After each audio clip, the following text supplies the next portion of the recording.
وأقول وبالله التوفيق.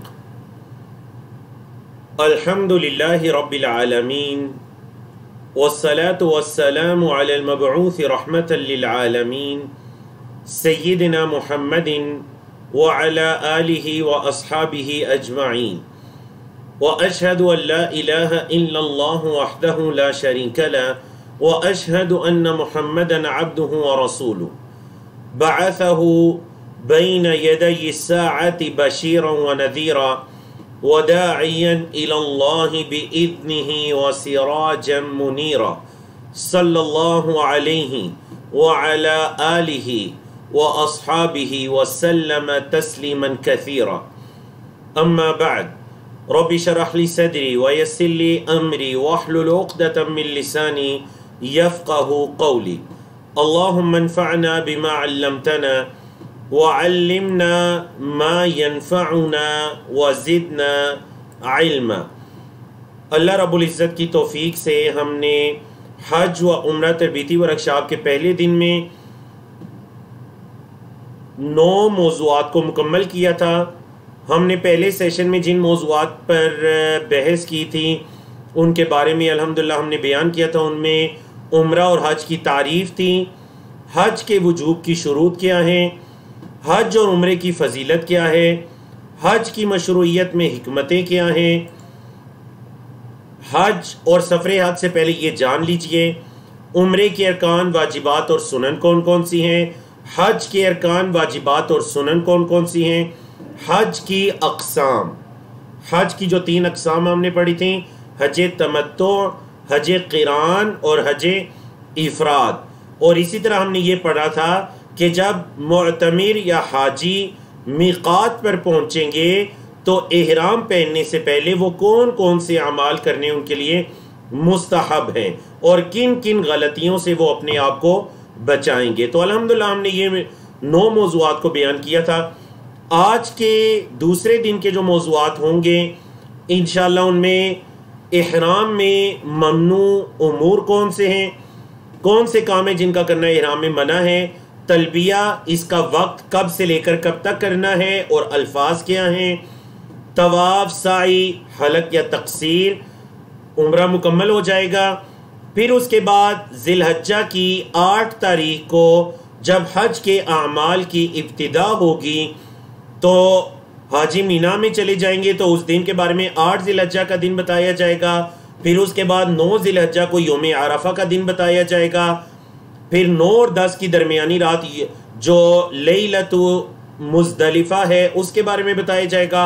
اور پھر 10 ذی الحجہ کو جو جو کام کرنے ہیں اس کے بارے میں.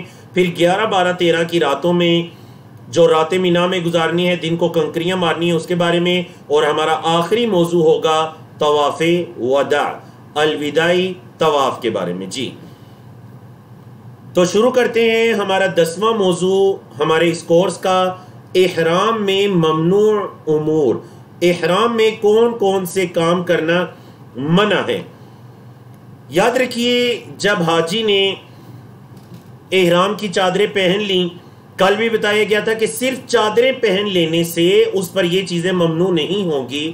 ممکن ہے چادریں پہننے کے بعد 1 گھنٹے تک وہ میقات کے ایریے میں رہے، بس کا انتظار کرتا رہے، تو اسے چاہیے جب میقات سے نکلنے لگے تو پھر وہ احرام کی نیت کرے، احرام کی نیت کرے. اور بتایا گیا تھا کہ مستحب ہے اللہم لبیک حجا یا اللہم لبیک عمرتا یا اللہم لبیک عمرتا متمتعا بها الى الحج یا اللہم لبیک عمرتا وحجا کہہ کر ان الفاظ کے ساتھ نیت کرے اور میقات سے وہ نکلے. اب جب وہ احرام کی حالت میں آ گیا، احرام کی حالت میں آ گیا تو یہ درج ذیل کام کرنا، مطلب 13 کام کرنا اس کے لیے ممنوع ہو جائیں گے. نمبر 1، ہم بستری کرنا یا اس سے متعلق باتیں کرنا. عورت کو شہوت سے چھونا، بوسہ وغیرہ لینا یا جو خاص تعلقات کی باتیں وغیرہ کرنا، یہ سارے کام کیا ہو جائیں گے؟ ممنوع ہو جائیں گے، کیونکہ آپ احرام کی حالت میں ہیں. نمبر 2، گناہوں کا ارتکاب. دیکھیں گناہوں کا ارتکاب تو عام حالت میں بھی جائز نہیں ہے، لیکن احرام کی حالت میں زیادہ تاکید ہے کیونکہ اب آپ ایک عبادت کی نیت میں داخل ہو چکے ہیں، آپ عمرہ یا حج کرنے کی نیت میں داخل ہو چکے ہیں. اب قطعاً یہ جائز نہیں ہے کہ آپ کوئی گناہ کا کام کریں. اگر گناہ کا کام سرزد ہوتا ہے، ایک انسان عمدن کرتا ہے، تو اس سے اس کے حج عمرے پر فرق پڑے گا. تو حالت احرام میں ہر قسم کے گناہ سخت ممنوع ہیں، جیسے جھوٹ، چوری، دھوکہ وغیرہ، خیانت، یہ ساری چیزیں. نمبر 3، بلا وجہ کسی سے لڑائی جھگڑا کرنا. بلا وجہ کسی سے لڑائی جھگڑا کرنا. اور یہ جو تینوں کام گزرے ہیں ان کی دلیل سورۃ البقرہ کی آیت نمبر 197 ہے، جو کل ہم پڑھ چکے ہیں. فمن فرض فیہن الحج فلا رفث ولا فسوق ولا جدال فی الحج. اب دیکھیے ان تینوں کاموں میں سے اگر اس نے ہم بستری کی تو اس کا حج فاسد ہو جائے گا. لیکن جو باقی 2 کام ہیں، گناہ کرنا یا لڑائی جھگڑا کرنا، اس سے حج فاسد نہیں ہوگا، لیکن گناہ انسان پر لازم آئے گا اور اس سے حج اور عمرے کے ثواب میں کمی آ جائے گی. نمبر 4، سلے ہوئے کپڑے پہننا. سلے ہوئے کپڑے پہننا کیا مطلب جی؟ سلے ہوئے کپڑے پہننا مطلب ہر آپ کا وہ لباس جو انسان کے جسم کی طرح سلا ہوا ہے وہ پہننا ممنوع ہے. اب دیکھیے یہ ٹوپی ہے، یہ انسان کے جسم کی طرح سے جسم سر پر پوری آ جاتی ہے، یہ پہننا ممنوع ہے. ہاتھوں پر پہننے والے دستانے انگلیوں کے مطابق سلے ہوئے ممنوع ہے. بنیان پہننا جو بازوؤں کے مطابق ہے ممنوع ہے. قمیض پہننا، شلوار پہننا، انڈر ویئر پہننا، ایسے لباس، جرابے، موزے پہننا، یہ تمام لباس پہننا بولے کیا ہیں؟ یہ تمام لباس پہننا بولے کیا ہیں؟ ممنوع. مرد حضرات کے لیے ظاہر بات ہے عورتیں تو لباس ہی پہنیں گی، مرد حضرات کے جسم پر 2 سفید چادریں ہونی چاہیے. تو سلے ہوئے کپڑے پہننا احرام کی حالت میں یہ ممنوع ہے. اب یہاں پر میں ایک مسئلہ بیان کر دوں. ایک بندہ احرام کی اس نے 2 چادریں پہنی، اس پر چائے گر گئی، احرام کا لباس گندا ہو گیا، یا جب وہ پسینہ تھا، پسینے سے کچھ اثر پڑا، وہ ہوٹل پہنچا، اس نے یہ سوچا کہ اب میں اگر اس لباس کے اندر جا کر عمرہ کروں گا تو یقیناً میں بیت اللہ میں جا رہا ہوں، طواف اور دیگر عبادات، تو احرام کی چادروں کا تبدیل کرنا بالکل جائز ہے. بعض لوگ یہ سمجھتے ہیں کہ نہیں جی جو چادریں پہنی، نہیں، جو منع ہے وہ یہ کہ چادریں اتار کر کوئی اور لباس نہیں پہننا. چادریں آپ اتار سکتے ہیں، غسل کر سکتے ہیں، آگے اس کا ذکر آ بھی رہا ہے، مستحب ہے مکہ پہنچ کر غسل کر کر عمرہ کرنا. آپ چادریں تبدیل کر سکتے ہیں، قضاء حاجت کے وقت اگر تنگی ہو رہی ہے اتار سکتے ہیں. منع یہ ہے کہ آپ انہیں اتار کر جسم پر کوئی اور لباس پہنیں. نمبر 5، ناخن کاٹنا، ہاتھ کے یا پاؤں کے. نمبر 6، بال کاٹنا، سر کے یا جسم کے کسی حصے کے. نمبر 7، خوشبو لگانا. عورتوں کے لیے تو عام حالت میں بھی خوشبو لگانا جائز نہیں ہے، مردوں کے لیے عام حالت میں جائز ہے، لیکن احرام کی حالت میں وہ خوشبو نہیں لگا سکتے، چاہے بدن پر ہو یا کپڑوں پر خوشبو نہیں لگا سکتے. نمبر 8، سر اور چہرے کا ڈھانکنا. البتہ چھتری وغیرہ سے وہ سایہ کر سکتا ہے، یا وقت حاجت سر پر اگر کوئی اس نے بریف کیس یا سامان وغیرہ اٹھانا ہے تو وہ بالکل جائز ہے، وہ اٹھا سکتا ہے، اس میں کوئی حرج نہیں ہے. یاد رکھیے گا یہ سارے کام حالت احرام میں کیا ہیں جی؟ یہ سارے کے سارے کام حالت احرام میں ممنوع ہیں. اگر کوئی شخص جان بوجھ کر بلا ضرورت ان کا ارتکاب کرتا ہے تو اس پر گناہ بھی لازم آتا ہے، اسے توبہ بھی کرنی چاہیے اور فدیہ بھی ادا کرنا چاہیے. اور فدیہ کیا ہے؟ فدیہ آپشنل ہے. یاد رکھیے گا یہ جو احرام کے خلاف آپ کوئی کام کرتے ہیں نا ان ممنوع کاموں میں سے، تو آپ پر فدیہ لازم آ جاتا ہے. وہ 3 کام ہیں، ان تینوں میں سے کوئی ایک کام کرنا ہے، یا ایک بکری ذبح کرنی ہے یا بکرا وغیرہ، یا 6 مسکینوں کو کھانا کھلانا ہے، یا 3 روزے رکھنے ہیں. یہ آپشنل ہے، ان تینوں میں سے کوئی کام کر لیجئے، احرام کا فدیہ ہو جائے گا. اب ایک بندے نے جان بوجھ کر نہیں کیا لیکن اسے مجبوری ہے. آپ کو پتہ ہے بعض اوقات مجبوری ہے، جیسے وہ حدیث کے اندر آتا ہے کہ ایک شخص کو اللہ کے رسول صلی اللہ علیہ وسلم نے دیکھا اس کے بالوں میں جو جوئیں وغیرہ ہوتی ہیں وہ اس کے لباس اور اس کے جسم پر گر رہی تھی، اتنی زیادہ تھی. نبی کریم صلی اللہ علیہ وسلم نے انہیں پوچھا کہ اتذرک حوام رأسک، کیا آپ کے سر کے یہ کیڑے مکوڑے آپ کو تنگ کر رہے ہیں؟ انہوں نے فرمایا جی ہے، ہاں اللہ کے رسول ایسے ہی ہے. نبی کریم صلی اللہ علیہ وسلم نے اسے فرمایا کہ سر کے بال منڈوا دو اور فدیہ دے دو. مطلب مجبوری کی حالت میں ان کاموں میں سے، یعنی جماع وغیرہ کے علاوہ یہ جو باقی کام ہے، لباس پہننا یا ناخن یا بال وغیرہ کاٹنا، یہ کیا جا سکتا ہے مجبوری کی حالت میں، لیکن ساتھ فدیہ دے دیں. اور اگر ایک انسان بھول کر لیتا ہے، اکثر لوگ سوال بھی کرتے ہیں جی احرام کی حالت میں ایسے داڑھی میں کنگھی کر رہے تھے، کنگھی کرنا جائز ہے احرام کی حالت میں، لیکن یا داڑھی کے ساتھ کھیرے تھے تو کچھ بال نکل آئے تو کیا فدیہ؟ نہیں. بھول چوک سے جو آپ نے نہ ارادتاً کیا نہ مجبوری کی حالت میں کیا، بلکہ غلطی سے ہو گیا یا بھول چوک کر ہو گیا، تو اس پر فدیہ لازم نہیں. نمبر 9، نکاح کرنا یا نکاح کا پیغام دینا، یہ بھی احرام کی حالت میں جائز نہیں ہے. نمبر 10، شکار کرنا، کسی بھی جانور کا شکار کرنا، یہ بھی جائز نہیں ہے. نمبر 11، عورت کے لیے دستانے، برقع، نقاب وغیرہ پہننا. مردوں کے لیے تو ہے ہی منع دستانے، برقع وغیرہ، دستانے یا یہ جو موزے وغیرہ ہوتے ہیں، جرابے، لیکن عورت کے لیے بھی دستانے یا برقع یا نقاب وغیرہ پہننا جائز نہیں ہے. اور کل بھی اس کے بارے میں اشارہ گزرا تھا. ہاں، عورتوں کو چاہیے کہ وہ پردہ وغیرہ کرنے کے لیے چادر کو لٹکا لیں، جو زمانے قدیم کے اندر ایک جلباب کا پردہ ہوتا تھا کہ کپڑے یا چادر کو لٹکایا جاتا تھا، ویسے پردہ کر لیں. اور بعض علماء کرام نے یہ اجازت دی ہے کہ اگر مرد و زن کے اختلاط ہے، اور جیسا کہ اس دور کے اندر ہوتا ہے، بہت زیادہ رش کا ڈر ہے، تو عورت نقاب وغیرہ کر سکتی ہے. نمبر 12، حالت احرام میں یا حدود حرم میں گری ہوئی چیز کو اٹھانا، گری ہوئی چیز کو لینے کی نیت سے اٹھانا. ہاں، ایک بندہ اس نیت سے اٹھاتا ہے کہ چلیں بیت اللہ کے ساتھ ایک صفا مروہ کی پچھلی طرف ایک ادارہ بنا ہوا ہے، اور آپ کو اگر کوئی بھی ایسی چیز ملتی ہے تو آپ وہاں پر جو ڈیوٹی پر مامور حضرات ہیں، آپ یا تو ان کو دے دیجئے کہ یہ مجھے ملی ہے، شاید کسی کا پاسپورٹ یا ضروری کاغذات ہو، یا پھر خود جا کر اس ادارے کے اندر جمع کروا دیجئے. اس نیت سے اٹھانا جائز ہے، لینے کی نیت سے اٹھانا جائز نہیں. اور نمبر 13، احرام کی حالت میں یا جو حرم کی حدود ہیں ان کے اندر درختوں یا پتوں وغیرہ کا کاٹنا، یہ بھی جائز نہیں ہے، یہ بھی جائز نہیں ہے.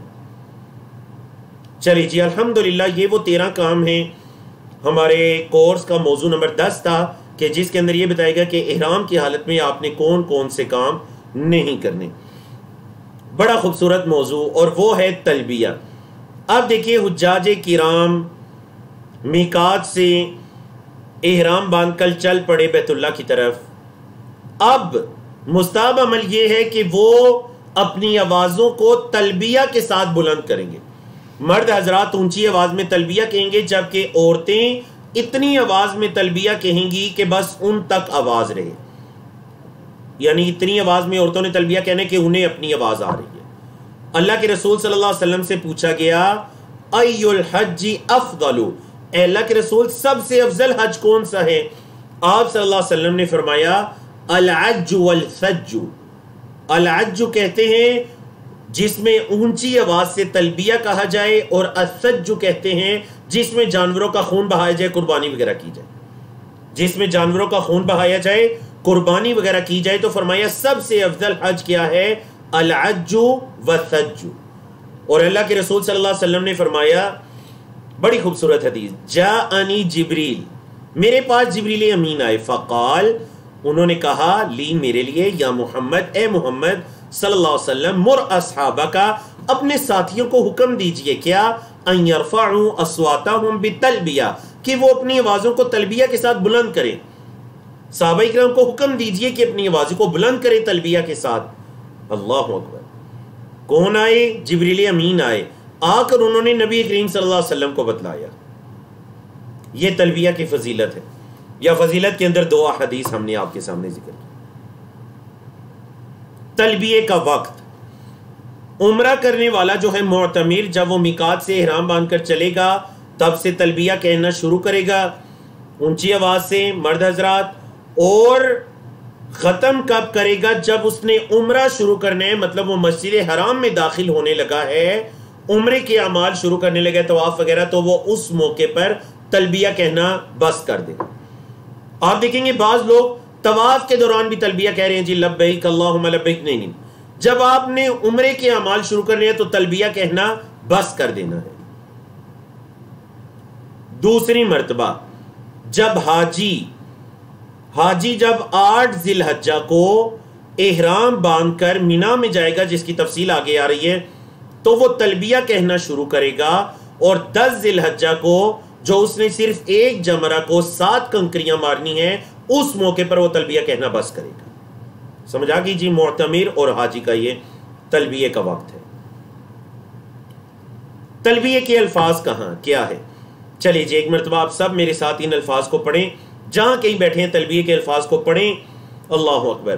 لبیک اللہم لبیک، لبیک لا شریک لک لبیک، ان الحمد والنعمت لک والملک لا شریک لک۔ اے اللہ میں حاضر ہوں اے اللہ میں حاضر ہوں، لا شریک لک، اللہ تیرا کوئی شریک نہیں، میں حاضر ہوں۔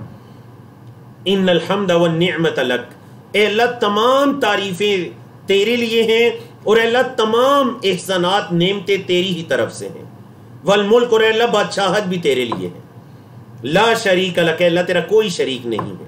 صحیح بخاری اور صحیح مسلم کی حدیث ہے۔ اللہ اکبر۔ ابن تیمیہ رحمہ اللہ تلبیہ کی حکمت بیان کرتے ہیں، فرماتے ہیں اصل میں یہ جو تلبیہ ہے، بندہ کیوں کہہ رہا ہے لبیک اللہم لبیک، اے اللہ میں حاضر ہو گیا، اے اللہ میں تیرے سامنے آ گیا، حاضر ہو گیا۔ اصل میں بندہ یہ جو الفاظ کہتا ہے یہ اللہ کی پکار کا جواب ہے۔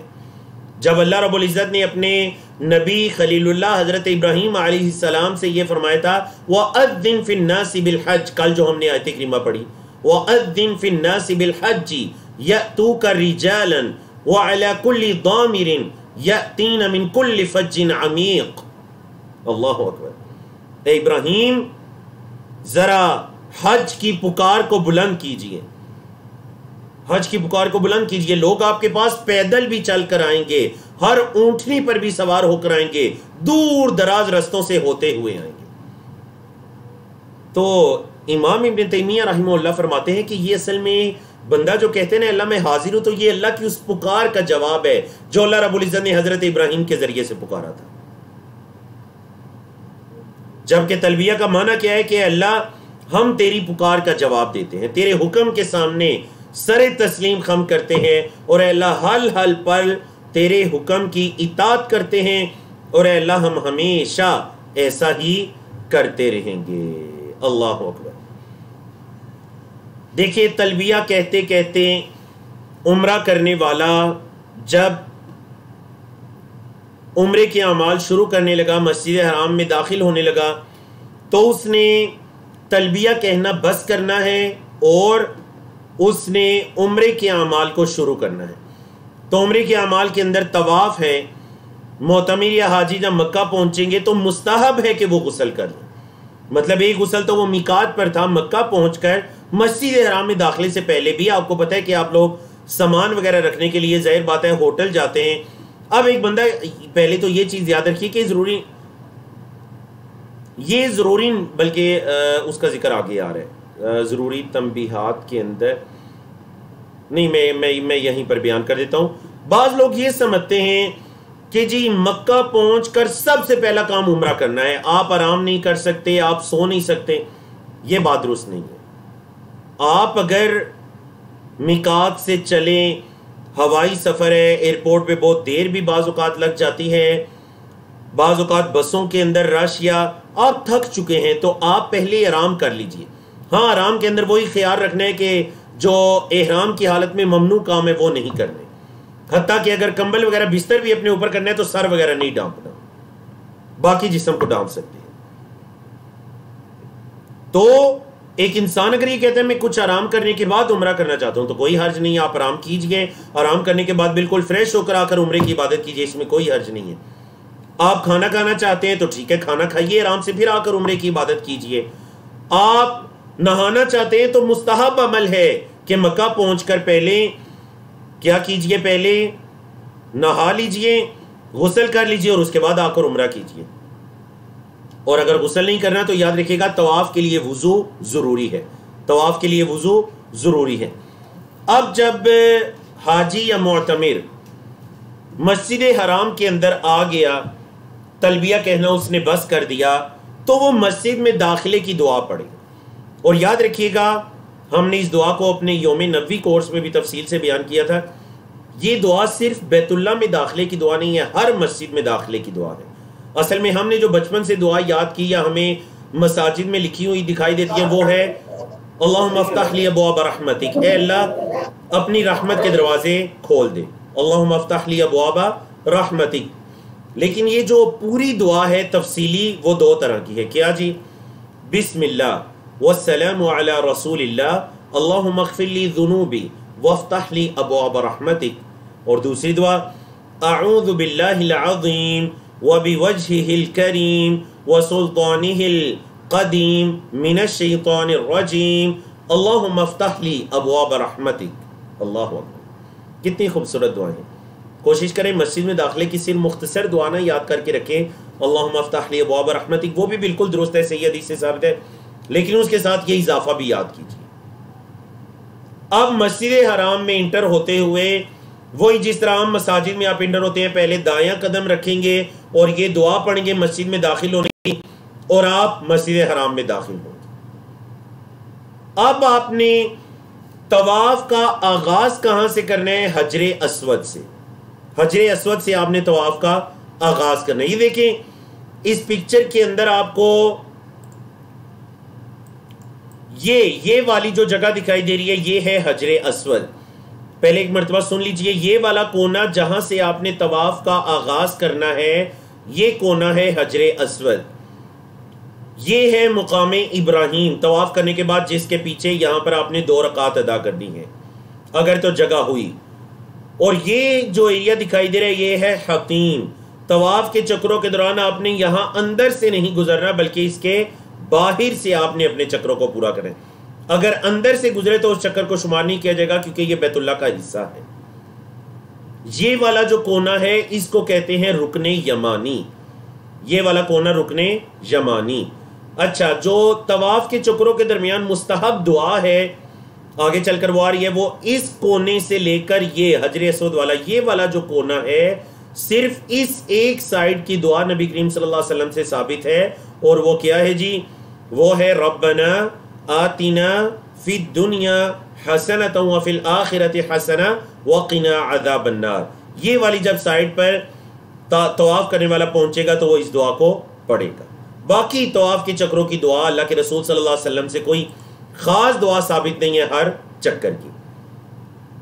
اب دیکھیں حجر اسود، یہاں سے آپ نے اپنے طواف کا آغاز کیا، ذہن نشین کر لیجئے۔ ہر چکر کی ابتدا، طواف کے کل 7 چکر ہیں، ہر چکر کی ابتدا حجر اسود سے ہوگی اور اس کی انتہا بھی حجر اسود پر ہوگی۔ مستحب ہے کہ حجر اسود کو بوسہ دیا جائے، رش وغیرہ کی وجہ سے اگر ممکن نہیں ہے تو اپنے ہاتھ کو حجر اسود کے ساتھ ٹچ کر کے ہاتھ پر بوسہ دے لیا جائے اور بسم اللہ اللہ اکبر کہہ کر اپنے طواف کو شروع کر لیا جائے، یا بوسہ دے کر بسم اللہ اللہ اکبر کہہ کر طواف کو شروع کر لیا جائے۔ اگر ہاتھ لگانا ممکن نہیں ہے، پرانے دور میں جیسے چھڑیاں وغیرہ ہوتی تھی، چھڑی وغیرہ سے ٹچ کرنا ممکن ہے تو چھڑی سے ٹچ کرے اور بسم اللہ اللہ اکبر کہہ کر طواف شروع کر دے۔ اگر یہ تینوں صورتیں ممکن نہیں ہیں رش کی وجہ سے یا کسی وجہ سے، چوتھی اور آخری صورت یہ ہے کہ آپ دایاں ہاتھ بلند کر کے ایسے کھول کر حجر اسود کی طرف اشارہ کریں گے، اشارہ کر کے بسم اللہ اللہ اکبر کہہ کر طواف کو شروع کر دیں گے اور ہاتھ کو بوسہ نہیں دیں گے۔ یہاں پر لوگ ایک بہت بڑی غلطی کرتے ہیں کہ وہ جب اشارہ بھی کرتے ہیں بسم اللہ اللہ کو تو ہاتھ پر بوسہ دیتے ہیں۔ اشارے کی صورت میں بوسہ نہیں ہے، بوسہ اس صورت میں ہے کہ جب آپ کے ہاتھ نے حجر اسود کو مس کیا، آپ کے ہاتھ نے حضرت کو چھوا اس صورت میں ہاتھ پر بوسہ دیجیے، ادروائز ہاتھ پر بوسہ نہیں دینا۔ اگر آپ اشارہ کر رہے ہیں بس بسم اللہ اللہ اکبر کہہ کر طواف کو شروع کر دیجیے، طواف کو شروع کر دیجیے۔ اب دیکھیں آپ کا پہلا چکر شروع ہو گیا، آپ یہاں سے چلنا شروع ہوئے، یہاں سے چلتے چلتے چلتے رکن یمانی والے کونے پر آئے، یہاں سے لے کر یہاں تک آپ نے دعا پڑھنی ہے، ربنا آتنا فی الدنیا حسنۃ وفی الآخرۃ حسنہ وقنا عذاب النار۔ رکن یمانی کو ہاتھ سے چھونا ثابت ہے۔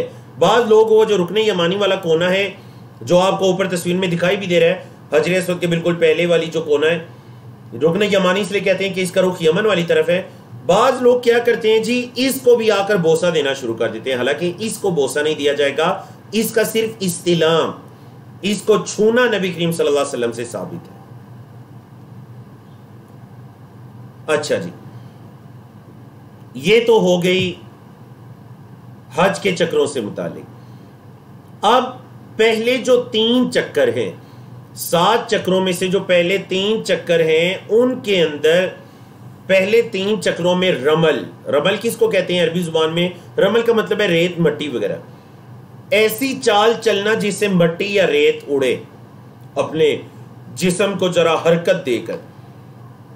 اور اس کی حکمت بھی آپ لوگوں کے علم میں ہے، وہ جو مشرکین مکہ نے یہ افواہ پھیلائی تھی کہ مدینہ کے بخار نے مسلمانوں کو کمزور کر دیا، تو اس طرح سے نبی کریم صلی اللہ علیہ وسلم نے صحابہ کو رمل کرنے کا حکم دیا تاکہ وہ اپنے جسم کو تھوڑی حرکت دیں، اور استباء کا حکم دیا جو 7 چکروں کے اندر کیا جائے گا۔ استباء یہ ہے دائیں کندھے کو ننگا کرنا، مطلب آپ کی جو احرام کی اوپر والی چادر ہے، آپ اس چادر کا جو بالکل مڈ ہے، درمیان ہے، آپ اس کو اپنے دائیں کندھے کے نیچے لے آئیں اور اس کے دونوں کونے اپنے بائیں کندھے کے اوپر ڈال دیں۔ اس کو کیا کہیں گے؟ استباء، دائیں کندھا ہی ننگا کرنا، استباء۔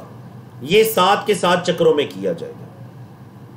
البتہ جو رمل ہے جسم کو حرکت دے کر چلنا، یہ پہلے 3 چکروں میں، اور وہ بھی اس وقت ہے جب رش وغیرہ نہ ہو۔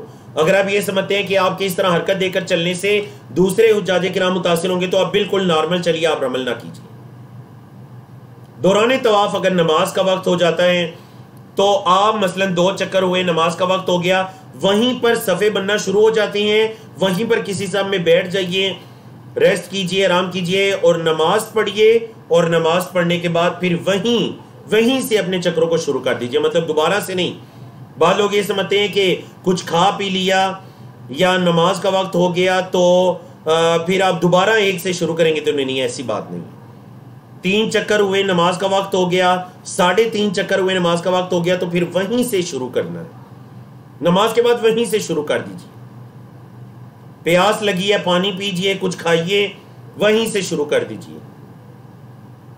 اب یاد رکھیے گا، بعض لوگ یہ غلطی کرتے ہیں کہ دیکھیں انہوں نے بسم اللہ اللہ اکبر کہہ کر شروع کیا، اشارہ کیا، ہاتھ کو بوسہ نہیں دینا، بسم اللہ اللہ اکبر کہہ کر انہوں نے چکر شروع کیا، دوبارہ جب حجر اسود پر پہنچے 1 چکر مکمل ہو گیا، اب دوسری مرتبہ پھر ہاتھ کی سے اشارہ کرنا ہے اللہ اکبر، پہلی مرتبہ بسم اللہ اللہ اکبر، اور باقی کے 6 چکروں میں صرف اللہ اکبر کہہ کر آپ نے اپنے چکروں کی ابتدا کرنی ہے۔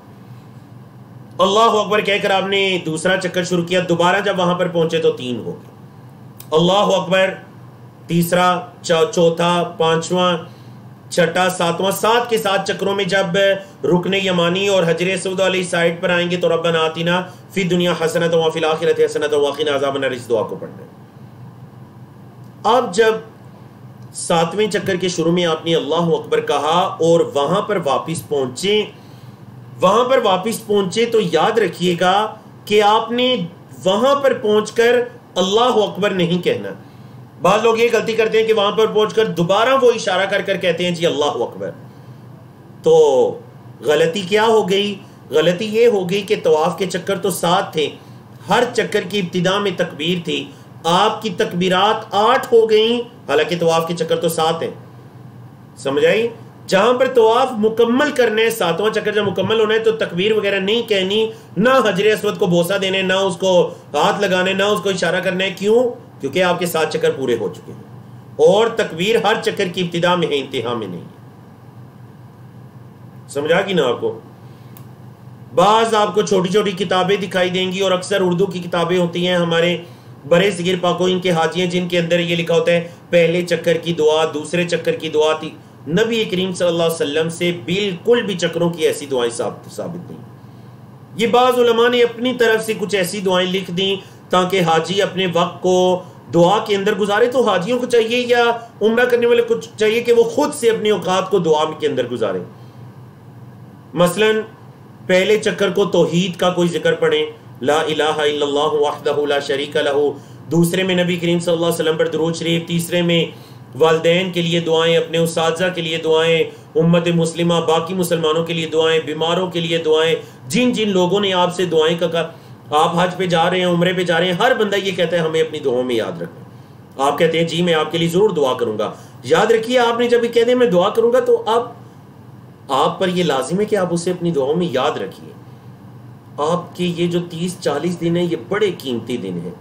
کتنے لوگوں نے آپ سے کتنی توقعات کی کہ آپ ان مبارک جگہوں پر جا رہے ہیں، ہمیں ان کو دعاؤں میں یاد رکھیے، اپنی اولادوں کو دعاؤں میں یاد رکھیے، کثرت کے ساتھ اپنے اوقات کو دعا کے اندر گزاریے۔ جی آپ دیکھیے طواف مکمل ہو گیا 7 چکر۔ طواف کے بعد مقام ابراہیم، یہ جو آپ کو دکھائی دے رہا ہے پکچر کے اندر، اس کی پچھلی طرف، یعنی اس سے اگلی طرف تو بیت اللہ ہے، اس سے پچھلی طرف صفا مروہ اور مقام ابراہیم کے درمیان جو جگہ ہے وہاں پر 2 رکعت پڑھنے کے لیے جگہ بنی ہوئی ہیں، وہاں پر جائیں اور جا کر 2 رکعت پڑھیں۔ اور اگر رش کی وجہ سے وہاں پر جگہ نہیں مل رہی تو مسجد حرام میں کسی بھی جگہ پر طواف کی 2 رکعت کو پڑھ سکتے ہیں۔ اور نبی کریم صلی اللہ علیہ وسلم کی سنت کہ آپ صلی اللہ علیہ وسلم نے جو طواف کی 2 رکعت پڑھی، پہلی رکعت میں سورۃ الکافرون پڑھی اور دوسری رکعت میں سورۃ الاخلاص پڑھی، تو آپ بھی اس پر عمل کیجئے۔ پہلی رکعت میں سورۃ الکافرون اور دوسری رکعت میں سورۃ الاخلاص۔ اور آپ کے علم میں ہے نبی کریم صلی اللہ علیہ وسلم سے یہ جو 2 صورتوں کی جوڑی ہے نا، اور بھی کئی ایک جگہوں پر پڑھنا ثابت ہے۔ مثال کے طور پر آپ صلی اللہ علیہ وسلم جو فجر کی 2 سنتیں پڑھتے، فرض سے پہلے جو فجر کی 2 سنتیں ہیں ان میں بھی پہلی رکعت میں قل یا ایھا الکافرون اور دوسری میں سورۃ الاخلاص۔ نبی کریم صلی اللہ علیہ وسلم جو مغرب کی فرض تین فرض کے بعد جو سنت نماز ہے، ان 2 سنتوں کے اندر نبی کریم صلی اللہ علیہ وسلم پہلی رکعت میں سورۃ الکافرون اور دوسری رکعت میں سورۃ الاخلاص پڑھتے۔ نبی کریم صلی اللہ علیہ وسلم جو 3 وتر پڑھتے تو وتر کی پہلی رکعت میں سورۃ الاعلی سبح اسم ربک الاعلی، دوسری رکعت میں سورۃ الکافرون اور تیسری رکعت میں سورۃ الاخلاص پڑھتے۔ تو یہ 4 مقامات ہیں جن پر یہ دونوں صورتیں ملا کر پڑھنا جائز ہے۔ آپ اس پر عمل کیجئے، اللہ آپ کو توفیق عطا کرے۔ اکثر آپ لوگوں کو یہ غلطی کرتے ہوئے دیکھیں گے اور آپ نے دوسروں کی اصلاح بھی کرنی ہے کہ وہ جب طواف کرنے کے بعد 2 رکعت پڑھنے لگیں گے مقام ابراہیم کے پیچھے تو ان کا کندھا ننگا ہوگا۔ حالانکہ آپ کے علم میں نبی کریم صلی اللہ علیہ وسلم نے منع فرمایا ہے کہ کوئی شخص کسی ایسے کپڑے میں نماز نہ پڑھے کہ اس کے کندھے پر اس میں سے کچھ بھی نہ ہو۔ کندھے کا ڈھکا ہونا ضروری ہے نماز کے اندر۔ تو اس وجہ سے وہ جو اجتباء کی عبادت تھی وہ صرف 7 چکروں میں تھی۔ اب 7 چکر ہو گئے، کندھے کو ڈھک لیجئے اور 2 رکعت ادا کیجئے۔ بعض لوگوں کو دیکھیں گے سعی کرتے ہوئے بھی ان کا کندھا ننگا ہوتا ہے۔ سعی کے اندر اجتباء کندھا ننگا نہیں رکھنا، وہ صرف طواف کے 7 چکروں میں تھا۔ ہاں جی، چیٹ کے اندر بتائیے یہاں تک کلیئر ہے؟ جی یہاں تک کلیئر ہے۔ آپ نے طواف بھی کر لیا، طواف کرنے کے بعد آپ نے مقام ابراہیم پر 2 رکعت کو ادا بھی کر لیا۔ تو چلیں ہم آگے چلتے ہیں صفا مروہ کی سعی کی طرف۔ جی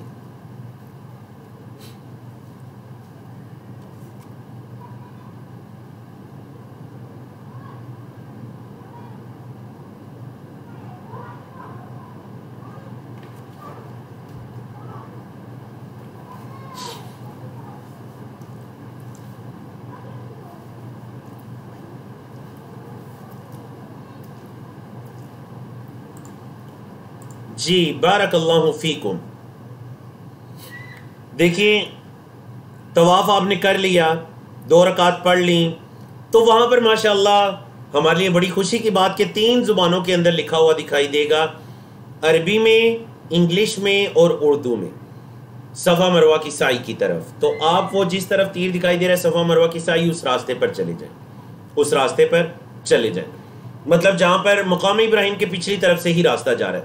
یہاں پر ایک عمل نبی کریم صلی اللہ علیہ وسلم جب آپ صلی اللہ علیہ وسلم نے 2 رکعت پڑھ لی مقام ابراہیم پر، تو آپ صلی اللہ علیہ وسلم زمزم کے پانی کے پاس آئے، آپ زمزم کے پاس آئے اور آپ صلی اللہ علیہ وسلم نے وہاں پر پانی پیا بھی اور کچھ پانی لے کر اپنے سر پر بھی انڈیلا۔ تو آپ بھی ایک تو طواف کی تھوڑی تھکاوٹ بھی ہو جاتی ہے، تو انسان زمزم کثرت سے پیے صفا مروہ کی سعی کی طرف جاتے ہوئے، اور تھوڑا سا پانی چلو بھر پانی لے کر اپنے سر پر بھی ڈالے تاکہ وہ مزید فریش ہو جائے، اور آپ صلی اللہ علیہ وسلم کی سنت مستحب عمل بھی۔ اب دیکھیں، ہاں جی چیٹ میں بتائیے صفا مروہ کی سعی کو شروع کہاں سے کرنا ہے؟ صفا سے شروع کرنا ہے یا مروہ سے؟ نبی کریم صلی اللہ علیہ وسلم نے فرمایا تھا ابدأ بما بدأ اللہ بہ، میں بھی وہاں سے ابتدا کروں گا جہاں سے اللہ نے ابتدا کی۔ اور دیکھیے اللہ نے آیت کریمہ میں کہاں سے ابتدا کی؟ ان الصفا والمروة من شعائر اللہ فمن حج البیت او اعتمر فلا جناح علیہ ان يطوف بهما ومن تطوع خیرا فإن اللہ شاکر علیم۔ اللہ نے ابتدا کی صفا سے، تو نبی کریم صلی اللہ علیہ وسلم نے صفا کی پہاڑی پر پہنچ کر تھوڑا سا اونچی جگہ پر کھڑے ہوئے، جہاں سے بالکل بیت اللہ کعبۃ اللہ دکھائی دے رہا ہے، کعبۃ اللہ کو دیکھ کر آپ صلی اللہ علیہ وسلم نے اس آیت کریمہ کو پڑھا، ان الصفا والمروہ، پوری آیت کریمہ کو پڑھ کر پھر اللہ کے رسول صلی اللہ علیہ وسلم نے بیت اللہ کی طرف ہی رخ کرتے ہوئے اس دعا کو کیا۔ کیا دعا جی؟ لا الہ الا اللہ وحدہ لا شریک لہ، اس اللہ کے علاوہ کوئی عبادت کے لائق نہیں، وہ اکیلا ہے، اس کا کوئی شریک نہیں، لہ الملک، بادشاہت بھی اس کی ہے، ولہ الحمد، تمام تعریفیں اس کی ہیں، وہو علی کل شیء قدیر، وہ ہر چیز پر قادر ہیں، لا الہ الا اللہ وحدہ، وہ اللہ اکیلا ہے، کوئی عبادت کے لائق نہیں اس کے علاوہ، انجز وعدہ، اس نے اپنے وعدے کو پورا کر دکھایا، وَنَصَرَ عَبْدَهُ، اس نے اپنے بندے کی مدد کی، وَهَزَمَ الْأَحْزَابَ وَحْدَهُ، اس اکیلے نے تمام گروہوں کو شکست دی، اس اکیلے نے تمام گروہوں کو شکست دی۔ نبی کریم صلی اللہ علیہ وسلم نے یہ جو ذکر ہے اس کو 3 مرتبہ پڑھا تھا، لا الہ الا اللہ وحدہ سے لے کر وَهَزَمَ الْأَحْزَابَ وَحْدَهُ تک، اس پورے ذکر کو آپ صلی اللہ علیہ وسلم نے 3 مرتبہ پڑھا، اور بیچ میں آپ صلی اللہ علیہ وسلم دعائیں کرتے رہے صفا پر۔ اور یاد رکھیے گا صفا سے جب مروہ پر پہنچیں گے تو دوبارہ آپ مروہ سے بھی بیت اللہ کی طرف رخ کر کے کھڑے ہو جائیں گے۔ ظاہر بات ہے جدید تعمیرات کی وجہ سے مروہ سے کعبۃ اللہ دکھائی تو نہیں دیتا، تو نبی کریم صلی اللہ علیہ وسلم مروہ پر پہنچ کر بھی بیت اللہ کی جانب رخ کر کے کھڑے ہوئے، اور آپ صلی اللہ علیہ وسلم نے دوبارہ یہ ذکر پڑھا لا الہ الا اللہ وحدہ، یہ مکمل دعا، اور 3 مرتبہ پڑھا، اور اس کے بیچ میں آپ صلی اللہ علیہ وسلم دعائیں کرتے رہے۔ تو مستحب عمل ہے کہ آپ بھی صفا مروہ پر جب پہنچیں تو یہ کیا کریں جی، یہ ذکر کریں اور اس کے بیچ میں دعائیں کرتے رہیں۔ صفا سے مروہ کی طرف جاتے ہوئے یا مروہ سے صفا کی طرف آتے ہوئے بیچ میں جس جگہ پر آپ کو سبز نشان دکھائی دیں گے، یہ زمانے قدیم کے اندر وادی تھی، وہاں پر اپنی سپیڈ کو کچھ تیز کر لیجئے، وہاں پر اپنی سپیڈ کو کچھ تیز کر لیجئے، جیسا کہ اللہ کے رسول صلی اللہ علیہ وسلم کی سنت ہے۔ لیکن اگر بہت زیادہ رش ہے، آپ کے تیز چلنے کی وجہ سے دوسروں کو نقصان کا اندیشہ ہے، تو پھر آپ نارمل چلیے، پھر ضروری نہیں ہے تیز چلنا، اور ویسے بھی یہ مستحب عمل ہے۔ یاد رکھیے گا مروہ سے جب آپ صفا پر پہنچیں گے تو آپ کا 1 چکر مکمل ہو جائے گا، مروہ سے دوبارہ صفا پر آئیں گے تو 2 چکر ہوں گے۔ یعنی طواف میں تو آپ نے یہ کیا تھا نا کہ حجر اسود سے طواف کو شروع کیا، واپس وہاں پر پہنچے تو 1 چکر ہوا۔ سعی کے اندر ایسا نہیں ہے، بلکہ مجھے یاد ہے ایک مرتبہ جب ہم ریاض سے عمرہ کرنے کے لیے جا رہے تھے مکہ مکرمہ، راستے میں جب میں عمرے کا طریقہ سب کو بتلا رہا تھا تو بیچ میں جب یہ والی بات بتائی کہ صفا سے مروہ کی طرف جائیں گے تو آپ کی 1 چکر ہو جائے گا، مروہ سے دوبارہ صفا پر آئیں گے تو 2 ہو جائیں گے، ٹھیک ہے جی۔ صفا سے پھر مروہ پر گئے 3، پھر 4، 5، 6، مروہ پر پہنچ کر 7 چکر مکمل۔ تو 3-4 نوجوان ہمارے ساتھ تھے، وہ ہنسی جائیں میں نے ان سے ان کے ہنسنے کی وجہ پوچھی تو انہوں نے بتایا کہ ہمارا یہ دوسرا عمرہ ہے آپ کے ساتھ، تو جو ہمارا پہلا عمرہ ہم نے کیا تھا تو ہم نے تو پھر 14 چکر لگا لیے سائی کے، مطلب ہم صفا سے شروع کر کے دوبارہ جب صفا پر پہنچے تو ہم نے اسے 1 چکر کنسیڈر کیا، پھر 2 پھر 3 کرتے کرتے ان بیچاروں نے، اور انہوں نے بتایا کہ باقی جو لوگ تھے ہمارے ساتھ انہوں نے بتایا کہ ہمیں تو سائی کرتے ہوئے کوئی 1-1.25 گھنٹے کا ٹائم لگا، تو ہم نے انہیں بتایا کہ ہمیں 3 گھنٹے سے زائد لگے، تو وہ بھی حیران تھے کہ آپ نے اتنا زیادہ ٹائم لگا دیا، اور ہم بھی حیران تھے کہ ہمیں اتنا زیادہ ٹائم کیوں لگا، لیکن نہ تعداد انہوں نے پوچھی نہ ہم نے بتائی۔ تو بہرحال اس چیز کو یاد رکھیے جی۔ اور مروہ پر پہنچے تو پھر کثرت سے دعائیں کریں، صفا پر پہنچے تو دعائیں کریں، ہر چکر کی ابتدا میں دعا ہے، جیسے طواف کی ہر چکر کی ابتدا میں تکبیر ہے، سائی کے ہر چکر کی ابتدا میں دعا ہے، دعا کریں، چکر کی ابتدا کریں۔ اچھا جی، جب آپ مروہ پر پہنچتے ہیں تو آپ کے 7 چکر بولے کیا ہو جائیں گے؟ مکمل۔ اب وہاں پر دعا نہیں کرنی، کیوں؟ کیونکہ اگر آپ نے مروہ پر دعا کی تو آپ کی دعائیں کتنی ہو جائیں گی؟ 8۔ آپ کی دعائیں کتنی ہو جائیں گی جی؟ 8۔ یہ آپ کو وہ دکھائی دے رہی ہے صفا کی پہاڑی، مروہ کی پہاڑی، یہ جو سبز لائٹیں ہیں یہ صفا کے قریب ہیں، سبز لائٹیں صفا کے قریب ہیں۔ ضروری تنبیہات یاد رکھیے گا، سائی کے لیے وضو کرنا شرط نہیں ہے، آپ وضو کی حالت میں نہیں بھی ہیں تو آپ سائی کر سکتے ہیں، یا عورت اگر اس حالت میں ہے کہ جس حالت میں وہ طواف نہیں کر سکتی یا نماز نہیں پڑھ سکتی تو وہ سائی کر سکتی ہے اور وہ سائی کرے گی۔ سائی کی ابتدا صفا سے ہوگی لیکن اس کی انتہا یہ مکمل مروہ پر جا کر ہوگی۔ سائی کے ہر چکر کی ابتدا میں دعا ہے، 7 چکر جب پورے ہوں گے تو آخر میں دعا نہیں ہے کیونکہ پھر آپ کی دعائیں 8 ہو جائیں گی۔ مروہ پر سائی جب مکمل ہوتی ہے تو آپ وہاں پر اکثر لوگوں کو دیکھیں گے کہ وہ یہ سمجھتے ہیں کہ جیسے طواف مکمل کرنے کے بعد 2 رکعت کو پڑھا تھا، سائی مکمل کرنے کے بعد بھی 2 رکعت کو پڑھیں گے، حالانکہ نہیں، سائی کے بعد 2 رکعت پڑھنا اللہ کے رسول صلی اللہ علیہ وسلم سے ثابت نہیں ہے۔ وہ جو 2 رکعت ہے جن کی دلیل قرآن مجید سے ملتی ہے وَاتَّخِذُوا مِن مَقَامِ إِبْرَاهِيمَ مُصَلًّى، وہ صرف طواف کے بعد ہے، سائی کے بعد نہیں ہے، وہ سائی کے بعد نہیں ہے۔ اور یاد رکھیے گا سائی کی بھی کوئی خاص دعا ثابت نہیں ہے، آپ جو دعا چاہیں مانگ سکتے ہیں، اور اگر سائی کے چکروں کے درمیان بھی نماز کھڑی ہو جاتی ہے تو آپ وہیں پر وہ جو ٹائلیں لگی ہوئی ہیں ان کا رخ بیت اللہ کی طرف ہی ہے، آپ وہیں پر کھڑے ہو جائیں گے اور بیت اللہ کی طرف رخ کر کے آپ بیٹھ جائیں، اگر نماز میں کچھ ٹائم ہے آرام کیجئے اور اس کے بعد نماز پڑھیے، اور نماز پڑھنے کے بعد وہیں سے سائی کو شروع کر دیجئے۔ الحمدللہ سائی کی عبادت مکمل ہوئی۔ اب آتے ہیں جی حلق یا تقصیر۔ سائی مکمل کرنے کے بعد حج کے واجبات یا عمرہ کے واجبات میں سے ایک واجب رہ گیا اور وہ ہے حلق یا تقصیر۔ حلق کہتے ہیں سر کے بالوں کو منڈوا دینا، جسے آپ اس طرح مروانا کہتے ہیں یا ٹنڈ کروانا کہتے ہیں، بالکل سر کو صاف کر دینا، اور تقصیر کہتے ہیں بالوں کو چھوٹا کرنا۔ ایسے ہی ہے جی، تقصیر کا مطلب یہ ہے کہ سارے سر کے بال چھوٹے کیے جائیں۔ نبی کریم صلی اللہ علیہ وسلم نے اس حدیث کے مطابق 2 اور ایک حدیث کے مطابق 3 مرتبہ دعا فرمائی تھی سر منڈوانے والوں کے لیے، اور 1 مرتبہ دعا فرمائی تھی بالوں کو چھوٹا کروانے والوں کے لیے۔ اے اللہ رحم کر تو سر منڈوانے والوں پر۔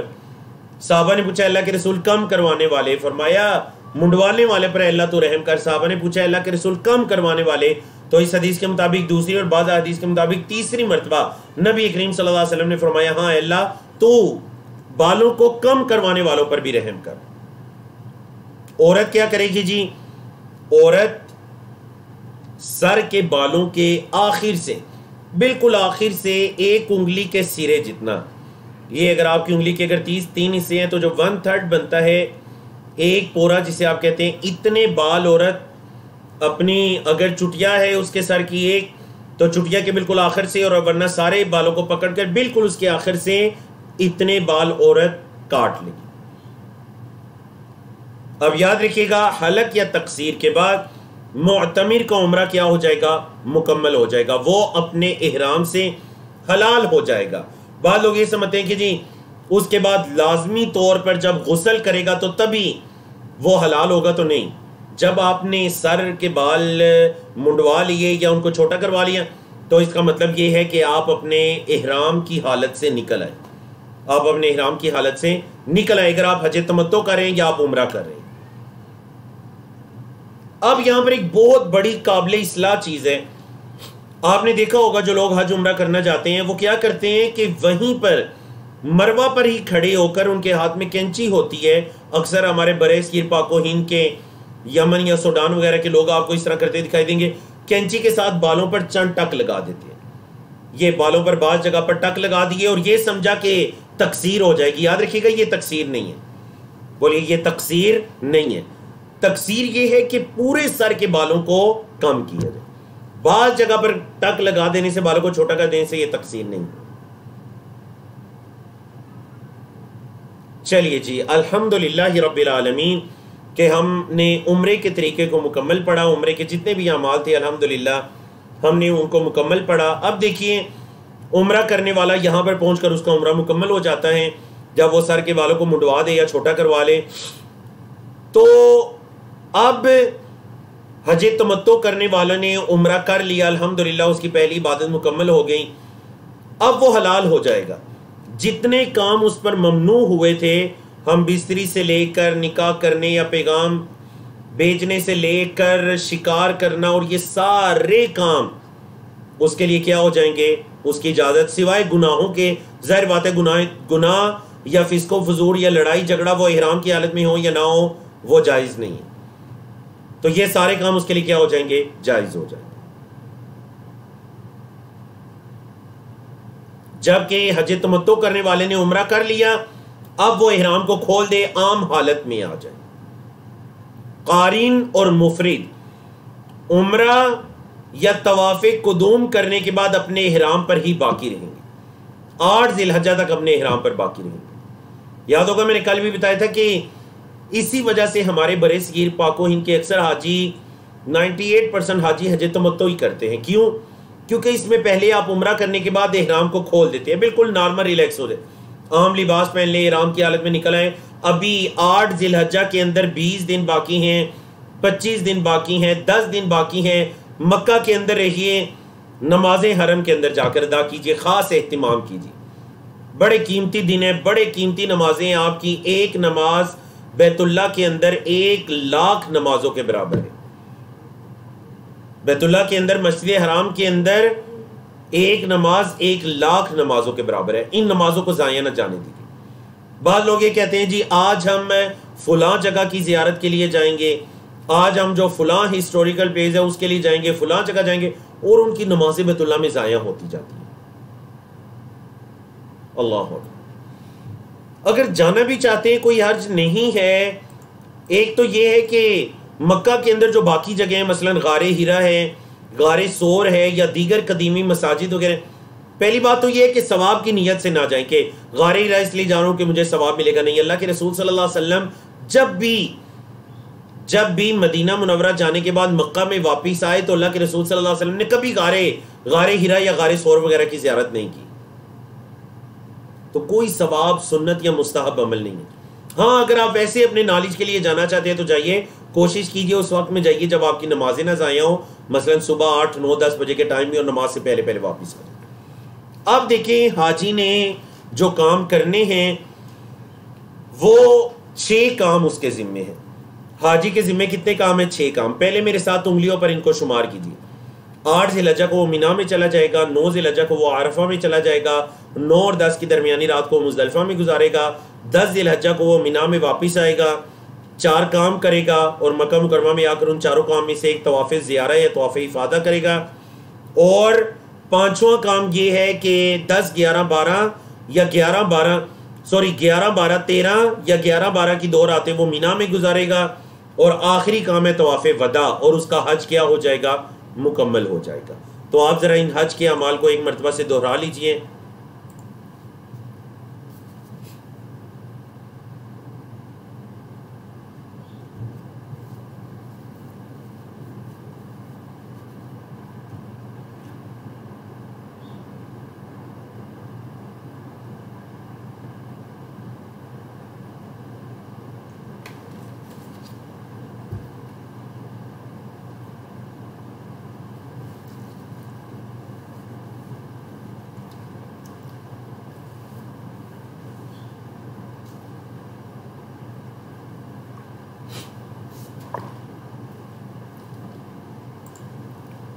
بھائی السلام علیکم،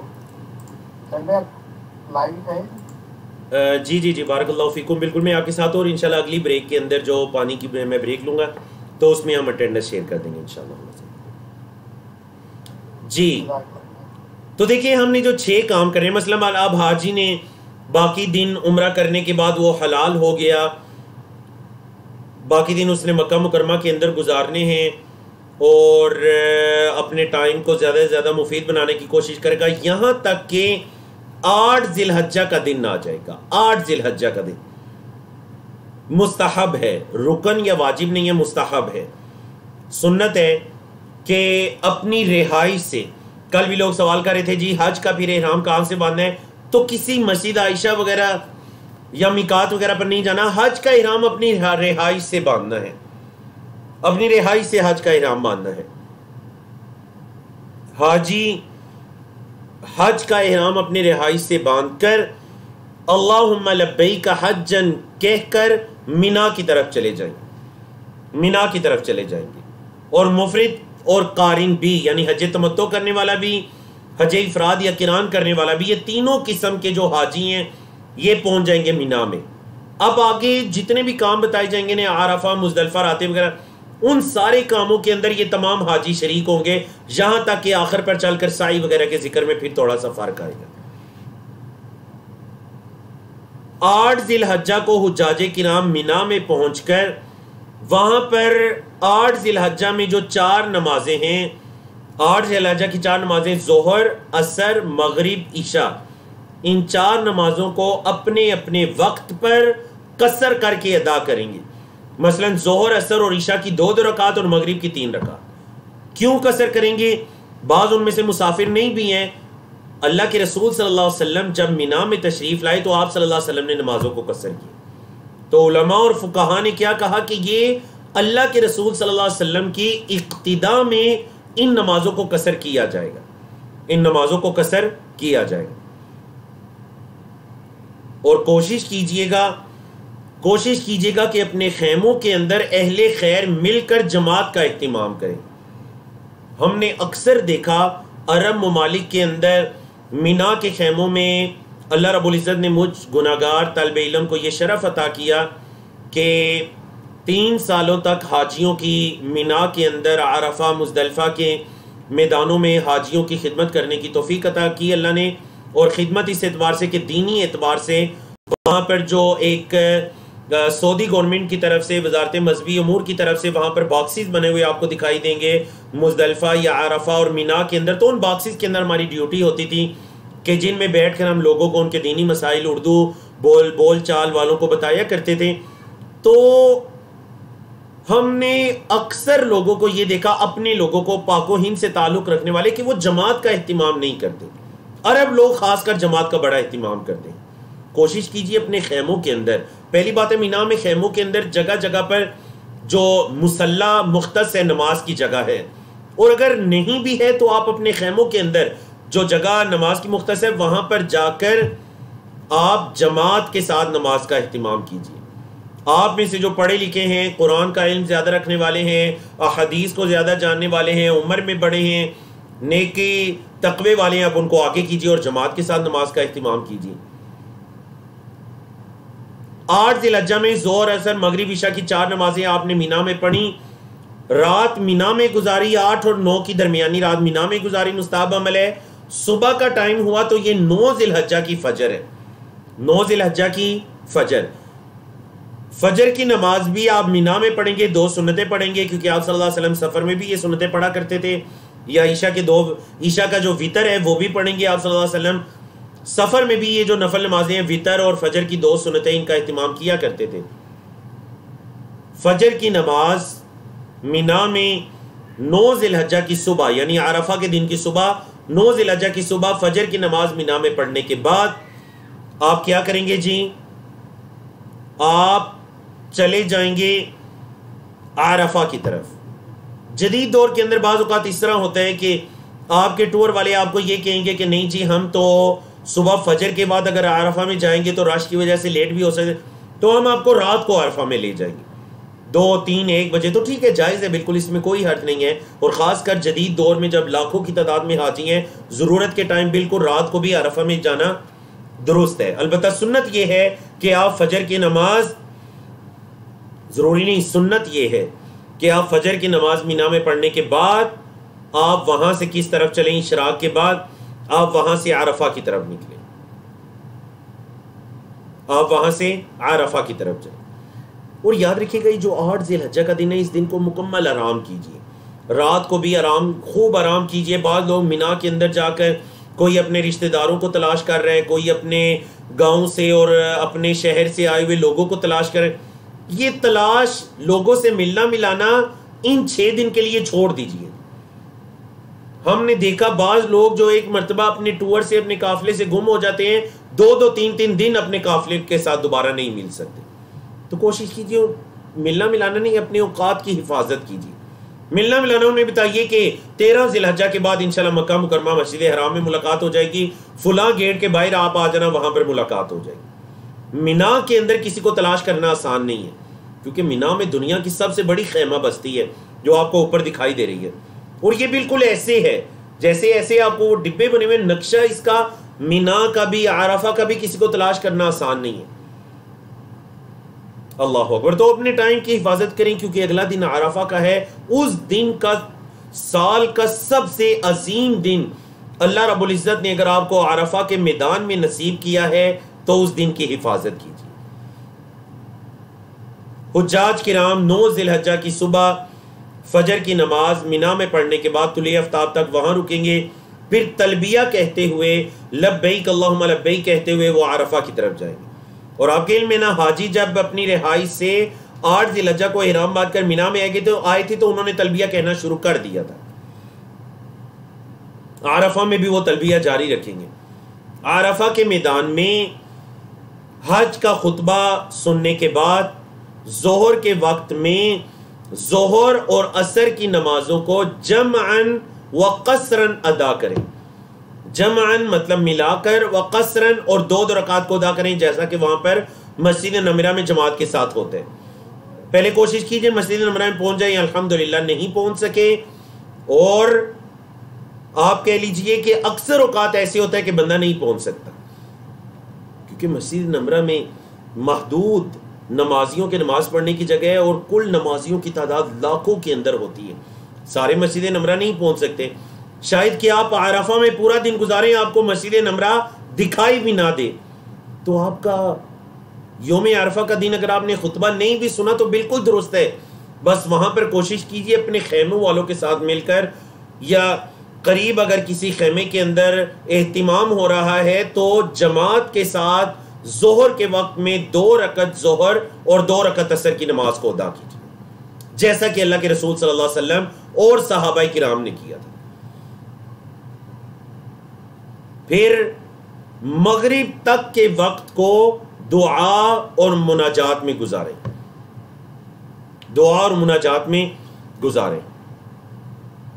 اب جب سورج، پہلے عرفہ کے دن کی دعا کو جان لیجئے.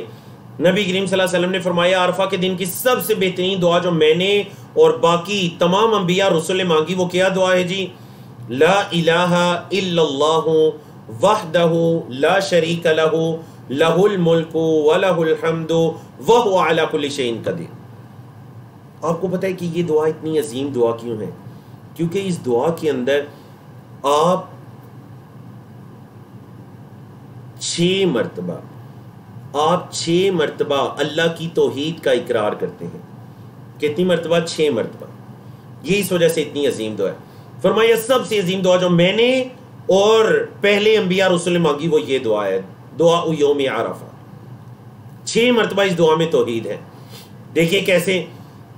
نمبر 1، لا الہ الا اللہ، کوئی معبود نہیں سوائے اللہ کے، اس کے علاوہ کوئی عبادت کے لائق نہیں.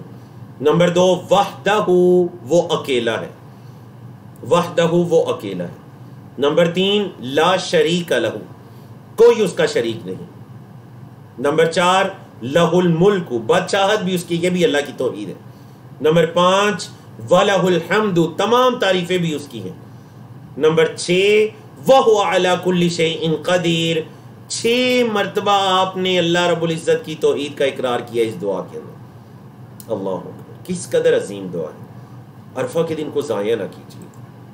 کھانے پینے کی چیزوں کو جمع کرنے میں بہت چیزیں تقسیم ہوتی ہیں، لیکن عرفہ کے دن کو ضائع نہ کیجیے. حاجی سورج کے غروب ہونے کے بعد، سورج جب غروب ہو چکے گا تو حاجی مغرب کی نماز پڑھے بغیر عرفہ سے مزدلفہ کی طرف نکل آئیں گے. عرفہ سے مزدلفہ کی طرف نکل آئیں گے. عرفہ کا دن یہ بڑا عظیم دن ہے. حج کے ارکان میں سے یہ رکن ہے. اللہ رب العزت قرآن مجید سورۃ الحج میں اللہ نے فرمایا لِيَشْهَدُوا مَنَافِعَ لَهُمْ وَيَذْكُرُوا اسْمَ اللَّهِ فِي أَيَّامٍ مَعْلُومَاتٍ. یہ جو ایام معلومات ہے اس میں عرفہ کا دن بھی آتا ہے. اور عبداللہ بن عباس رضی اللہ تعالیٰ عنہما جو قرآن مجید کے مفسر صحابی ہیں، ان کے نزدیک ان کا یہ قول ہے کہ یہ جو ذی الحجہ کے پہلے 10 دن ہیں جن میں یوم عرفہ بھی ہے، یہ ہیں اصل میں ایام معلومات، کہ ان دنوں کے اندر اللہ کا ذکر کرو. پھر اسی طرح اللہ رب العزت نے جن 10 راتوں کی قسم کھائی سورۃ الفجر میں وَلَيَالٍ عَشْرٍ، اور اللہ کے لیے جائز ہے کہ اپنی مخلوقات میں سے جس کی چاہے قسم اٹھائے، لیکن ہمارے لیے یہ جائز نہیں ہے کہ ہم اللہ کے علاوہ کسی کی قسم اٹھائے، جیسا کہ نبی کریم صلی اللہ علیہ وسلم کی حدیث میں. تو یہ جو 10 راتیں اس سے مراد بھی ذی الحجہ کے ابتدائی 10 ایام ہیں. یوم عرفہ ان میں سے ایک ہے. اللہ کے رسول صلی اللہ علیہ وسلم نے فرمایا، صحیح مسلم کی حدیث جو آپ کو دکھائی دے رہی ہے، حضرت عائشہ رضی اللہ تعالیٰ عنہ کی روایت، کہ اللہ کے رسول صلی اللہ علیہ وسلم نے فرمایا ما من یومن، کوئی بھی دن ایسا نہیں ہے، اکثر من ان یعتق اللہ فیہ عبدا من النار، کہ جس دن میں اللہ رب العزت آگ سے بندوں کو آزاد کرے، من یوم عرفہ، عرفہ کے دن سے. یعنی عرفہ کے دن کے مقابلے میں کوئی ایسا دن نہیں ہے جس دن میں اللہ رب العزت عرفہ کے دن سے زیادہ بندوں کو جہنم سے آزاد کرے. وَإِنَّهُ لَيَدْنُو، البتہ اللہ قریب ہوتا ہے.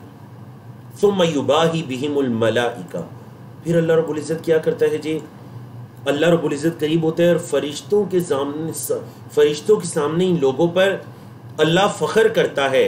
فَيَقُولُ، اور اللہ پوچھتا ہے فرشتوں سے، مَا أَرَادَ هَؤُلَاءِ، ان لوگوں کا کیا ارادہ تھا؟ آج یہ لوگ دنیا کے کونوں کونوں سے چل کر یہاں پر جمع ہو گئے، تو ان لوگوں نے کیا چاہا ہے میری رضا کے بغیر؟ یعنی یہ لوگ میری رضا کے لیے یہاں پر آئے ہیں. اللہ اکبر، کس قدر عظیم دن یوم عرفہ. ہاں، یہ تسلی کر لیجئے کہ آپ عرفہ کی حدود کے اندر ہیں. یاد رکھیے گا جو مسجد نمرہ بھی ہے یہ آدھی عرفہ کی حدود میں ہے اور آدھی عرفہ کی حدود سے باہر ہے. یعنی جب تعمیرات کے ٹائم اس کو وسیع کیا گیا تو آدھی عرفہ کی حدود سے باہر ہے.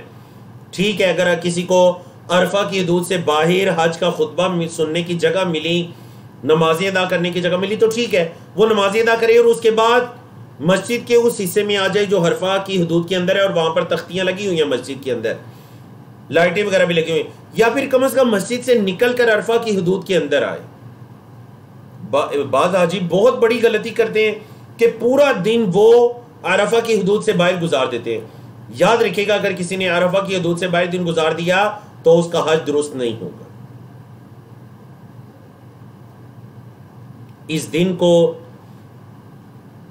مناجات کے اندر، دعاؤں کے اندر گزارے. اللہ اکبر. آپ میں سے بعض لوگ اپنی پوری زندگی کی جمع پونجی کو صرف کر کے، خرچ کر کے اس دن کو پانے کے لیے وہاں پر پہنچتے ہیں. پھر یہ کوئی عقل مندی نہیں ہوگی کہ اتنا اہتمام کر کے آپ کو اللہ وہاں پر لے کر گیا اور آپ چلنے پھرنے میں، ملنے ملانے میں، چیزوں کو جمع کرنے میں، کھانے پینے میں اپنے دن کو ضائع کریں. ادھر یہ تقسیم ہو رہا ہے، ادھر وہ تقسیم ہو رہا ہے، ادھر سے یہ لے لوں، ادھر سے وہ لے لوں. رزق کی فراوانی ہے پورے مکہ کے اندر، مینا کے اندر بھی تقسیم جاری رہتی ہے، مزدلفہ میں ہر جگہ سے آپ کو رزق کی فراوانی. اور جن ٹورز کے ساتھ آپ جا رہے ہیں، پہلی بات ہے کہ انہی خیموں کے اندر ہر جگہ پر آپ کے کھانے اور ہر چیز کا اہتمام کیا جاتا ہے. جی، تو آپ ظہر اور عصر کو جمع کرنے کے بعد کچھ دیر، چند منٹوں کے لیے، آدھے گھنٹے کے لیے، 20 منٹوں کے لیے آرام بھی کر لیجیے. کیوں؟ تاکہ آپ بالکل فریش ہو جائیں اور مغرب سے پہلے کا جو وقت ہے آپ اس دعا کو کثرت کے ساتھ دعا اور مناجات کے اندر گزار سکیں. اور یاد رکھیے جائے یوم عرفہ کے روزے کی فضیلت ہے، گناہوں کا کفارہ بن جاتا ہے. یہ حجاج کرام کے لیے نہیں ہے، یہ ان کے لیے جو حج پر نہیں گئے. یوم عرفہ جو عرفہ کے میدان میں ہے وہ روزہ نہیں رکھیں گے، کیونکہ اللہ کے رسول صلی اللہ علیہ وسلم نے عرفہ کے میدان میں روزہ نہیں رکھا تھا.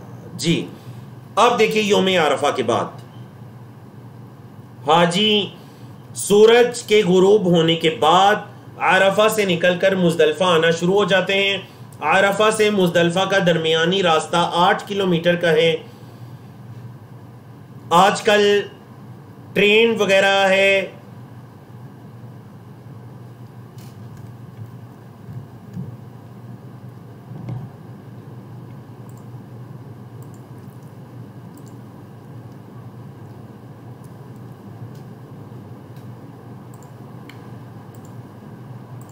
جی بارک اللہ فیکم.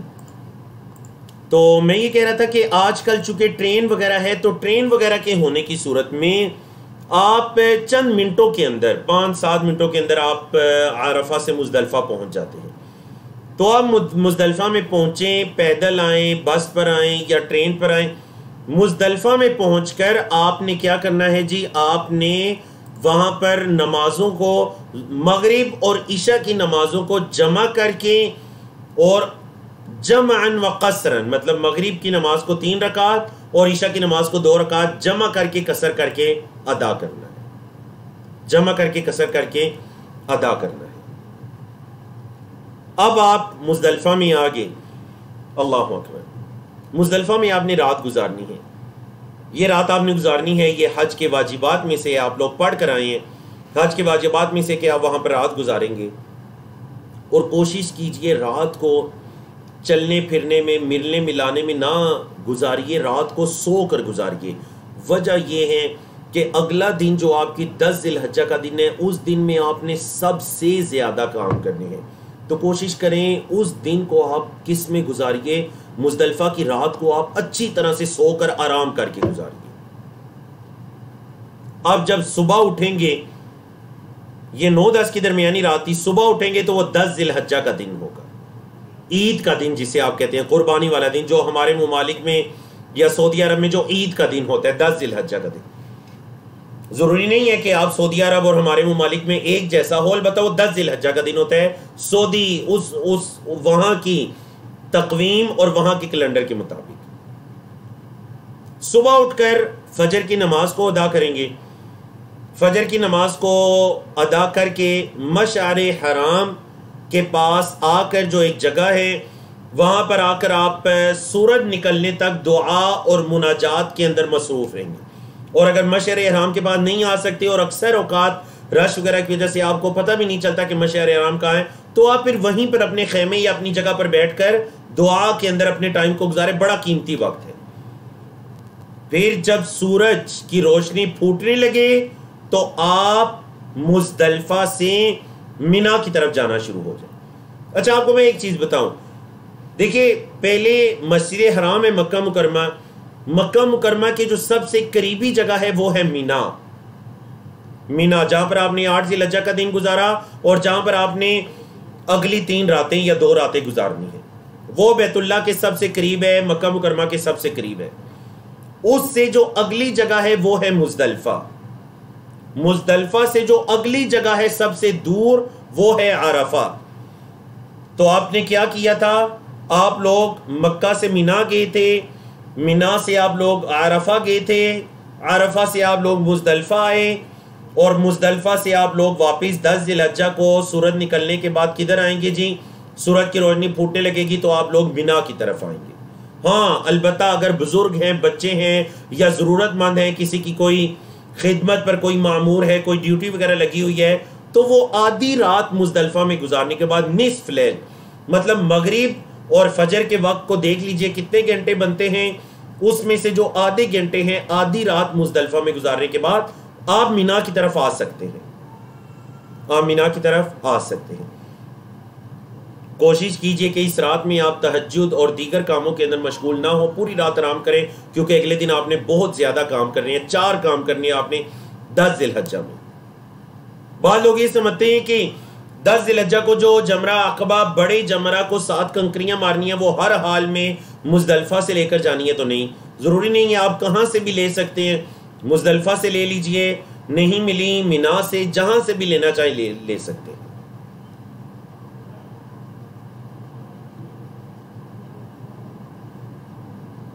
اب آ گیا ہمارا 10 ذی الحجہ کا دن، ہمارا حج اختتام کی طرف جا رہا ہے، 10 ذی الحجہ کا دن آ گیا۔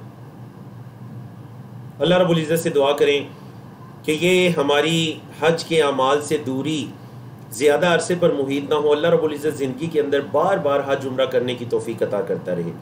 اللہ رب العزت ہمیں عرفہ کا دن ہو اور ہم میدان عرفات میں ہوں، مزدلفہ کی رات ہو اور ہم میدان مزدلفہ میں ہوں، مینا کے دن اور مینا کی راتیں ہوں اور ہم مینا کے اندر ہوں۔ اللہ اکبر۔ اللہ رب العزت ہمیں توفیق عطا کرے اور اللہ رب العزت بار بار ہمیں اپنے گھر بیت اللہ میں بلاتا رہے، عمرہ حج کی توفیق عطا کرتا رہے۔ اب جب حاجی مزدلفہ سے 10 ذی الحجہ کو واپس آیا مینا کی طرف، تو یاد رکھیے گا یہ وہ دن ہے جس دن اس نے سب سے زیادہ کام کرنے ہیں، جس دن اس نے 4 کام کرنے ہیں۔ حاجی نے 10 ذی الحجہ کو کتنے کام کرنے ہیں جی؟ 4 کام کرنے ہیں حاجی نے۔ اسی وجہ سے کہا گیا کہ وہ مزدلفہ کی رات کو آرام کرے، کیونکہ 10 ذی الحجہ کو اس نے 4 کام کرنے ہیں۔ کون کون سے 4 کام کرنے ہیں جی؟ یہ 4 کام یہ ترتیب کے ساتھ لکھے ہوئے۔ رمی الجمرہ، اس نے جو جمرہ عقبہ ہے یا جمرہ کبریٰ جس کو کہتے ہیں، 3 جمرات آپ کو مینا کے اندر 3 جمرات دکھائی دیں گے، 3 جمرات آپ کو مینا میں دکھائی دیں گے، یہ ایسے جمرات ہوں گے۔ تو یاد رکھیے گا ان میں سے پہلا جو جمرہ ہے جمرہ صغرا، جسے چھوٹا آپ لوگ اپنی اردو کی زبان میں اسے چھوٹا شیطان کہتے ہیں، درست یہ ہے کہ وہ شیطان نہیں ہے، وہ اصل میں جمرہ ہے۔ جمرہ صغرا جو ہے چھوٹا جمرہ، وہ بالکل مینا سے متصل ہے، درمیان والا مکہ مکرمہ والی طرف ہے، اور جو جمرہ عقبہ یا کبریٰ ہے وہ بالکل مکہ مکرمہ والی طرف۔ تو یہ 3 جمرات ہیں کچھ فاصلے میں۔ 10 ذی الحجہ کو جو آپ نے 7 کنکریاں مارنی ہیں، وہ صرف اور صرف جمرہ عقبہ کو 7 کنکریاں مارنی ہیں۔ 10 ذی الحجہ کو آپ نے صرف جمرہ عقبہ کو 7 کنکریاں مارنی ہیں۔ ہر کنکری کے مارتے ہوئے اللہ اکبر کہے گا۔ یہ کنکری جو ہمارے ہاں سرخ لوبیا یا کالا چنا ہوتا ہے، اس جتنی ایک کنکری ہوتی ہے یا اس سے معمولی سا بڑا، کوئی بہت بڑا پتھر وغیرہ نہیں ہوتا، چھوٹی معمولی کنکری 7 کی 7 آسانی سے آپ کے ہاتھ میں آ جاتی ہے۔ اور حاجی جب جمرہ کو کنکریاں مارنے لگے گا تو یہاں پر وہ تلبیہ کہنا بس کر دے گا، جس تلبیہ کی ابتدا اس نے 8 ذی الحجہ کو جب وہ اپنی رہائش سے حج کا احرام باندھ کر مینا گیا تھا، جس تلبیہ کی اس نے ابتدا کی تھی، تو یہاں پر پہنچ کر اپنے تلبیہ کو وہ بس کر دے گا اور اللہ اکبر کہہ کر وہ جمرہ عقبہ کو ہر کنکری کے ساتھ اللہ اکبر کہہ کر 7 کنکریاں مارے گی۔ یہ پہلا کام ہے جی رمی الجمرہ۔ دوسرا کام قربانی۔ دوسرا کام کیا؟ قربانی۔ اگر آپ نے کسی معتبر ادارے کے ذریعے آپ کے ٹور والوں نے یا آپ نے اہتمام کیا ہے، آپ نے وہ کوپن وغیرہ لے لیے ہیں، تو الحمدللہ وہاں پر تمام ادارے اتھینٹک ہے، آپ کی طرف سے قربانی ہو جائے گی۔ نمبر 3، تیسرا کام کیا کر رہے ہیں جی 10 ذی الحجہ کو؟ بال منڈوانے ہیں یا کم کرنے ہیں، حلق یا تقصیر، یا بال چھوٹے کروائیے یا بالکل منڈوا دیجیے۔ اگرچہ منڈوانا افضل ہے جیسا کہ گزر چکا ہے۔ اور چوتھا کام ہے طواف افاضہ کرنا، جس کو طواف زیارہ بھی کہتے ہیں، طواف زیارہ یا طواف افاضہ کرنا۔ حجاج یہ جو اوپر والے 3 کام ہیں نا، رمی الجمرہ، قربانی اور بال منڈوانا، یہ 3 کام، اچھا یہ ترتیب تو اسی طرح، پہلے کنکریاں، پھر قربانی اور پھر بال منڈوانا، لیکن یاد رکھیے گا اگر کوئی آگے پیچھے بھی ہو جاتا ہے تو اس میں کوئی حرج نہیں۔ ان تینوں کاموں میں سے کوئی بھی کام آگے پیچھے ہو جاتا ہے تو کوئی حرج نہیں، کیونکہ حدیث کے مطابق نبی کریم صلی اللہ علیہ وسلم سے اس دن کسی بھی چیز کے بارے میں نہیں پوچھا گیا جو آگے ہوئی یا پیچھے ہوئی، مگر آپ صلی اللہ علیہ وسلم نے یہ فرمایا افعل ولا حرج، جو باقی رہ گیا وہ کرو اور کوئی حرج نہیں۔ تو اس وجہ سے ان کی ترتیب آگے پیچھے ہو جائے تو آپ پر کوئی دم وغیرہ لازم نہیں آئے۔ چوتھا کام طواف افاضہ یا زیارہ کرنا ہے۔ آپ بیت اللہ کا رخ کریں گے اور وہاں پر جا کر آپ طواف افاضہ یا زیارہ کریں گے، یہ حج کے ارکان میں سے ہے۔ اگر طواف افاضہ یا زیارہ نہیں کیا تو آپ کا حج ہی درست نہیں ہوگا، کیونکہ یہ حج کے ارکان میں سے ہے۔ ہاں اگر کوئی بندہ یہ کہتا ہے کہ میں 10 ذی الحجہ کو طواف افاضہ نہیں کرنا چاہتا، تو ٹھیک ہے، آپ طواف وداع کے ساتھ اس کو 12-13 جب آپ مکہ چھوڑنے لگیں گے طواف وداع کے ساتھ اپنے طواف افاضہ کو کر لیجئے گا، یا پھر جب آپ دوبارہ مکہ جائیں گے تو وہاں پر آپ طواف افاضہ یا زیارہ کو کر لیجئے گا۔ اور حج تمتع کرنے والا جو ہے حاجی، وہ طواف کے ساتھ سعی بھی کرے گا۔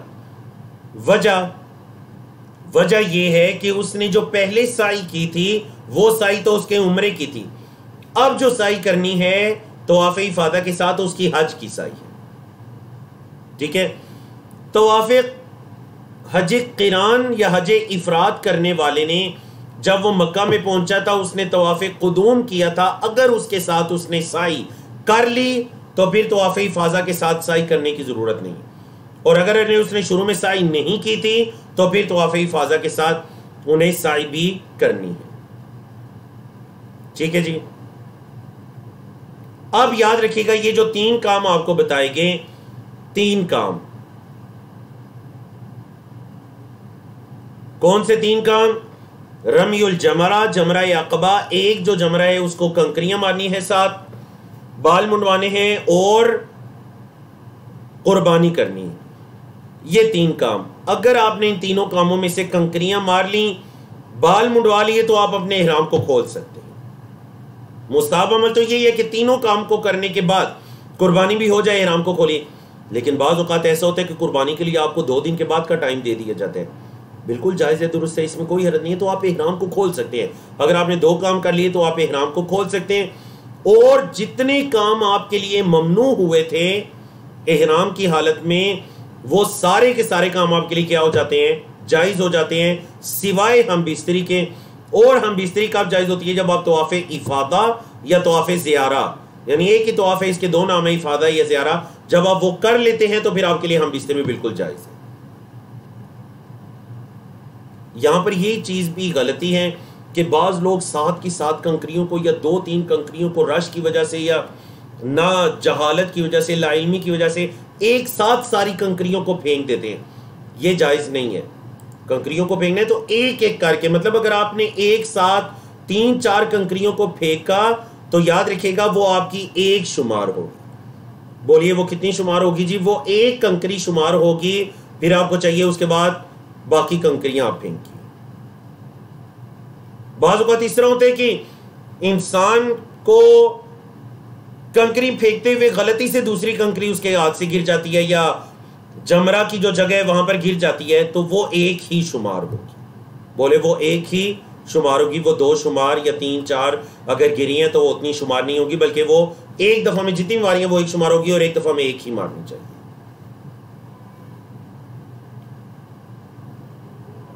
جی الحمدللہ 10 ذی الحجہ کا دن گزرا، اب آ گیا جی 10 اور 11 کی درمیانی رات، 11 اور 12 کی درمیانی رات، 12 اور 13 کی درمیانی رات۔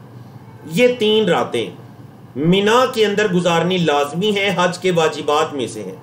اور اگر کوئی یہ چاہتا ہے کہ نہیں میں نے 2 راتیں گزارنی ہیں تو ٹھیک ہے، آپ 10 اور 11 کی درمیانی رات گزاریے، 11 اور 12 کی درمیانی رات گزاریے، اور 12 ذی الحجہ کو مغرب سے پہلے پہلے مینا کو چھوڑ دیجیے، مغرب سے پہلے پہلے مینا کو چھوڑ دیجیے۔ اگر آپ 13ویں رات کو نہیں گزارنا چاہ رہے تو ٹھیک ہے، جائز ہے۔ من تعجل فی یومین فلا اثم علیہ ومن تاخر فلا اثم علیہ۔ جو تعجل کرنا چاہتے ہیں، جو جانا چاہتے ہیں، اس کے لیے جائز ہے۔ جو رکنا چاہتے ہیں تیسری رات تو مستحب عمل ہے، وہ رک لے، افضل ہے، اس کی عبادات زیادہ ہو جائیں گی، مینا میں قیام بھی زیادہ ہو جائے گا۔ اب ظاہر بات ہے جب وہ رات کو رکے گا تو پھر اگلے دن کی کنکریاں بھی اس پر زیادہ ہو جائیں گی۔ رکے تو افضل ہے، جانا چاہے تو جائز ہے، لیکن 12 مغرب سے پہلے پہلے وہ مینا کو چھوڑ دے۔ اب یہ جو دن ہے، مثلا اس نے 10 اور 11 کی درمیانی رات مینا میں گزارنے کے بعد 11 ذی الحجہ کا دن آ گیا صبح، اب اس نے کیا کرنا ہے جی، تینوں جمرات کو 7 کنکریاں مارنی ہیں۔ پہلے پہلے صغرا جو مینا والی طرف جو چھوٹا جمرہ ہے اس کو 7 کنکریاں، پھر وسطی جو درمیانہ جمرہ ہے اس کو 7 کنکریاں، پھر کبرا یا عقبہ جو بڑا جمرہ ہے اس کو 7 کنکریاں، 7 21 کنکریاں اس نے مارنی۔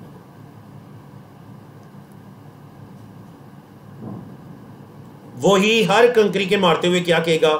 اللہ اکبر۔ لیکن یاد رکھیے گا یہ کنکریاں مارنی ہیں 11 ذی الحجہ کو زوال کے بعد، 11 ذی الحجہ کو زوال کے بعد اس نے یہ کنکریاں مارنی۔ زوال کب ہوتا ہے؟ جب ظہر کا ٹائم شروع ہوتا ہے، زوال کے بعد۔ زوال مطلب جب آپ کا سایہ بالکل آپ کے قدموں میں آ جاتا ہے، وہ زوال کا وقت ہے۔ زوال کے بعد کا مطلب یہ ہے کہ جب آپ کا سایہ سورج مغرب کی طرف جانا شروع ہو جائے، آپ کا سایہ مشرق کی طرف جانا شروع ہو جائے، تو جان لیجئے گا کنکریاں مارنے کا وقت شروع ہو چکے۔ مستحب عمل ہے اس وقت میں کنکریاں ماریے۔ پہلے صغرا کو مارنے کے بعد تھوڑا سا ہٹ کر وہاں پر دعا کیجئے۔ اللہ کے رسول صلی اللہ علیہ وسلم کی سنت کہ آپ صلی اللہ علیہ وسلم جب رمی الجمرات کے لیے آئے، جمرہ صغرا کو 7 کنکریاں ماری، ہر کنکری کے ساتھ اللہ اکبر کہا، اور وہاں پر اللہ کے رسول صلی اللہ علیہ وسلم نے دعائیں کی۔ پھر اللہ کے رسول صلی اللہ علیہ وسلم درمیان کے جمرہ کے پاس آئے، وسطی، وہاں پر بھی 7 کنکریاں ماری، ہر کنکری کے ساتھ اللہ اکبر کہا، اور پھر اس سے تھوڑا ہٹ کر آپ صلی اللہ علیہ وسلم نے دعا کی۔ پھر آپ صلی اللہ علیہ وسلم جمرہ کبرا یا عقبہ کے پاس آئے، ہر کنکری کے ساتھ اللہ اکبر کہہ کر 7 کنکریاں ماری، اور اس کے بعد آپ صلی اللہ علیہ وسلم نے دعا نہیں کی۔ دعا بس صغرا اور وسطی کے بعد ہے، جمرہ کبرا یا عقبہ کے بعد دعا نہیں۔ جی اب یہاں پر ایک چیز کے بارے میں جان لیجیے۔ اکثر اوقات ایسے ہوتا ہے کہ حاجی یہ چاہتے ہیں کہ وہ 12 ذی الحجہ کو مغرب سے پہلے پہلے مینا سے نکل جائیں۔ ٹھیک ہے جی، پورا سامان سمیٹتے ہیں، حج کی وہ مکہ جانے کی انہوں نے تیاری کر لی، سب کچھ سمیٹ لیا، بس کے اندر سوار بھی ہو گئے، لیکن بس کے اندر سوار ہوئے تو کیا ہوا جی، بس رش کی وجہ سے رش میں ایسی پھنسی کہ مینا کی حدود کے اندر ہی انہیں مغرب کا وقت ہو گیا۔ اس صورت میں ان پر رات گزارنا واجب نہیں ہوگا، اس صورت میں، کیونکہ وہ سفر کا ارادہ کر چکے ہیں۔ ہاں ایک بندہ جو ہے وہ یہ سوچ رہا ہے کہ رات گزاروں یا مکہ چلا جاؤں، گزاروں یا مکہ چلا جاؤں، گزاروں یا مکہ، اسی سوچ میں تھا، کرتے کرتے مغرب کا وقت آ گیا، تو اب اس پر وہ رات مینا میں گزارنا واجب ہو جائے گا، اور پھر اگلے دن زوال کے بعد کنکریاں مارنے کے بعد وہ مینا کو چھوڑ سکتا ہے۔ سمجھا کہ نا آپ کو؟ یہ ہے جی مینا کی راتیں اور مینا کے دن۔ دنوں میں کنکریاں مارنی ہیں، راتیں مینا میں گزارنی ہیں۔ اور اچھا اب اکثر ایسا ہوتا ہے، آپ کو پتہ ہے مینا کی توسیع کی وجہ سے کچھ خیمے مینا کی حدود کے باہر بھی ہیں، کچھ لوگوں کو مینا میں خیمے الاٹ نہیں ہوتے، وہ اپنے ہوٹلز میں ہوتے ہیں، مینا کے قریب انہیں ہوٹل دے دیے جاتے، تو ان کو چاہیے کہ وہ رات کے ٹائم مغرب کے بعد مینا میں چلے جائیں اور آدھی رات مینا کے اندر گزاریں۔ اگر انہوں نے آدھی رات بھی مینا کے اندر گزار لی تو ان کا یہ واجب ادا ہو جائے گا۔ مطلب 10-11 کی درمیانی رات اور 11-12 کی درمیانی رات، آدھی راتیں اگر انہوں نے مینا میں گزار لی تو ان کا یہ واجب ادا ہو جائے گا۔ اب حاجی کے ذمے یہ جو راتیں ہیں ان کو گزارنے کے بعد اس کے ذمے ایک کام رہ گیا ہے، اور وہ ہے طواف وداع، الوداعی طواف۔ مکہ کو چھوڑنے سے پہلے حاجی پر طواف وداع لازم ہے۔ اگر تو اس نے اسی ٹائم 12 کو جب وہ آیا تو اس نے اپنے ملک اپنے شہر جانا ہے تو ٹھیک ہے طواف وداع کرے، اور اگر طواف افادہ نہیں کیا تو وہ ایک ہی طواف کرے گا 2 نیتوں کے ساتھ۔ طواف افادہ کی نیت بھی ہوگی، طواف وداع کی نیت بھی ہوگی، لیکن ایک طواف ہوگا، 7 چکر ہوں گے، اور دونوں طواف اسی کو، یعنی وہ ایک طواف دونوں کو کفایت کر جائے گا، افادہ کو بھی وداع کو بھی، اور حاجی طواف وداع کرنے کے بعد مکہ سے نکل سکتا ہے۔ یہ حج کے واجبات میں سے ہے، یہ حج کے واجبات میں سے ہیں۔ عورت کے ایام شروع ہو جاتے ہیں، نفاس وغیرہ کی حالت آ جاتی ہے، تو پھر عورتوں پر طواف وداع کرنا لازم نہیں ہے۔ البتہ ایک عورت نے طواف افاضہ نہیں کیا، وہ تو حج کے ارکان میں سے ہے، اس کے بغیر تو کوئی چارہ نہیں۔ ایک عورت کے ایام آ جاتے ہیں اور اس کا طواف افاضہ باقی ہے، تو سب سے پہلے یہ کوشش کی جائے کہ اس کی فلائٹ وغیرہ لیٹ کروائی جائے۔ اور آپ کو پتہ ہے سعودی حکومت کی طرف سے یہ خاص کر ہدایات ہیں کہ اگر کوئی بھی عورت یہ ریکویسٹ کرتی ہے کہ اس کے ایام وغیرہ کی وجہ سے طواف افاضہ رہ رہا ہے تو اس کو آگے کی سیٹ دی جائے، یہ لازم ہے تمام ایئر لائنز پر۔ آپ بعض اوقات انسان کے علم میں نہیں ہوتا، آپ اپنے جو آپ کے ٹورز کے بڑے ہیں ان کو بتائیے کہ ہم شکایت بھی کر سکتے ہیں، یہاں پر آپ ہماری فلائٹ کو آگے کریں تاکہ ہم طواف افاضہ طہارت کے بعد طواف افاضہ کرنے کے بعد مکہ کو چھوڑیں۔ اور اگر کوئی انتہائی مجبوری کی حالت ہو جاتی ہے کہ اب بس جانا ہی ہے، طہارت نہیں ہو رہی یا فلائٹ کوئی ایسی صورت ممکن نہیں ہو رہی، تو پھر علماء کرام کے فتوے کے مطابق آپ اسی حالت میں طواف وغیرہ کر سکتے ہیں۔ تو آپ اسی حالت میں طواف وغیرہ، طواف افاضہ چونکہ حج کے ارکان میں سے اس کے بغیر کوئی چارہ نہیں، اور آپ کا حج بالکل درست ہوگا۔ جی طواف وداع کے اندر یہ چیز یاد رکھیے گا کہ یہ روانگی سے کچھ دیر پہلے ہے۔ مطلب ایک بندہ جو ہے اس کے ٹور والوں نے اس کو بتا دیا جی ہم رات کو 10 بجے نکلیں گے مکہ سے، تو اسے چاہیے عشاء کی نماز پڑھنے کے بعد طواف وداع کرے اور پھر اپنے ہوٹل اور اس سے پہلے تیاری مکمل رکھے اور پھر مکہ کو الوداع کہے۔ مطلب ایک بندہ اگر عشاء کے بعد اس نے نکلنا ہے اور وہ ظہر کے بعد طواف وداع کر رہے ہیں تو یاد رکھیے گا، اور اس کے بعد اتنی دیر دوبارہ بیت اللہ میں رک کر عصر مغرب عشاء کی نمازوں کو پڑھا ہے تو دوبارہ اس پر مکہ کو چھوڑتے ہوئے طواف وداع لازم آ جائے گا۔ مطلب یہ الوداعی طواف حدیث کے مطابق سب سے آخری کام طواف وداع ہونا چاہیے، کیونکہ نبی کریم صلی اللہ علیہ وسلم نے صحابی سے فرمایا تھا کہ تیرا جو آخری کام ہونا چاہیے وہ طواف وداع ہے، بیت اللہ کا طواف کرنا۔ تو یہ طواف وداع ہے، اس کے کرنے کے بعد حاجی کے حج کے اعمال مکمل ہو جائیں گے۔ اور جیسا کہ پہلے بتایا گیا کہ اگر حج تمتع کرنے والا ہے اور اس نے پہلی جو ظاہر بات ہے سعی کی تھی صفا مروہ کی، وہ تو اس کی عمرے کی سعی تھی، تو ابھی وہ دوبارہ سعی کو کرے گا۔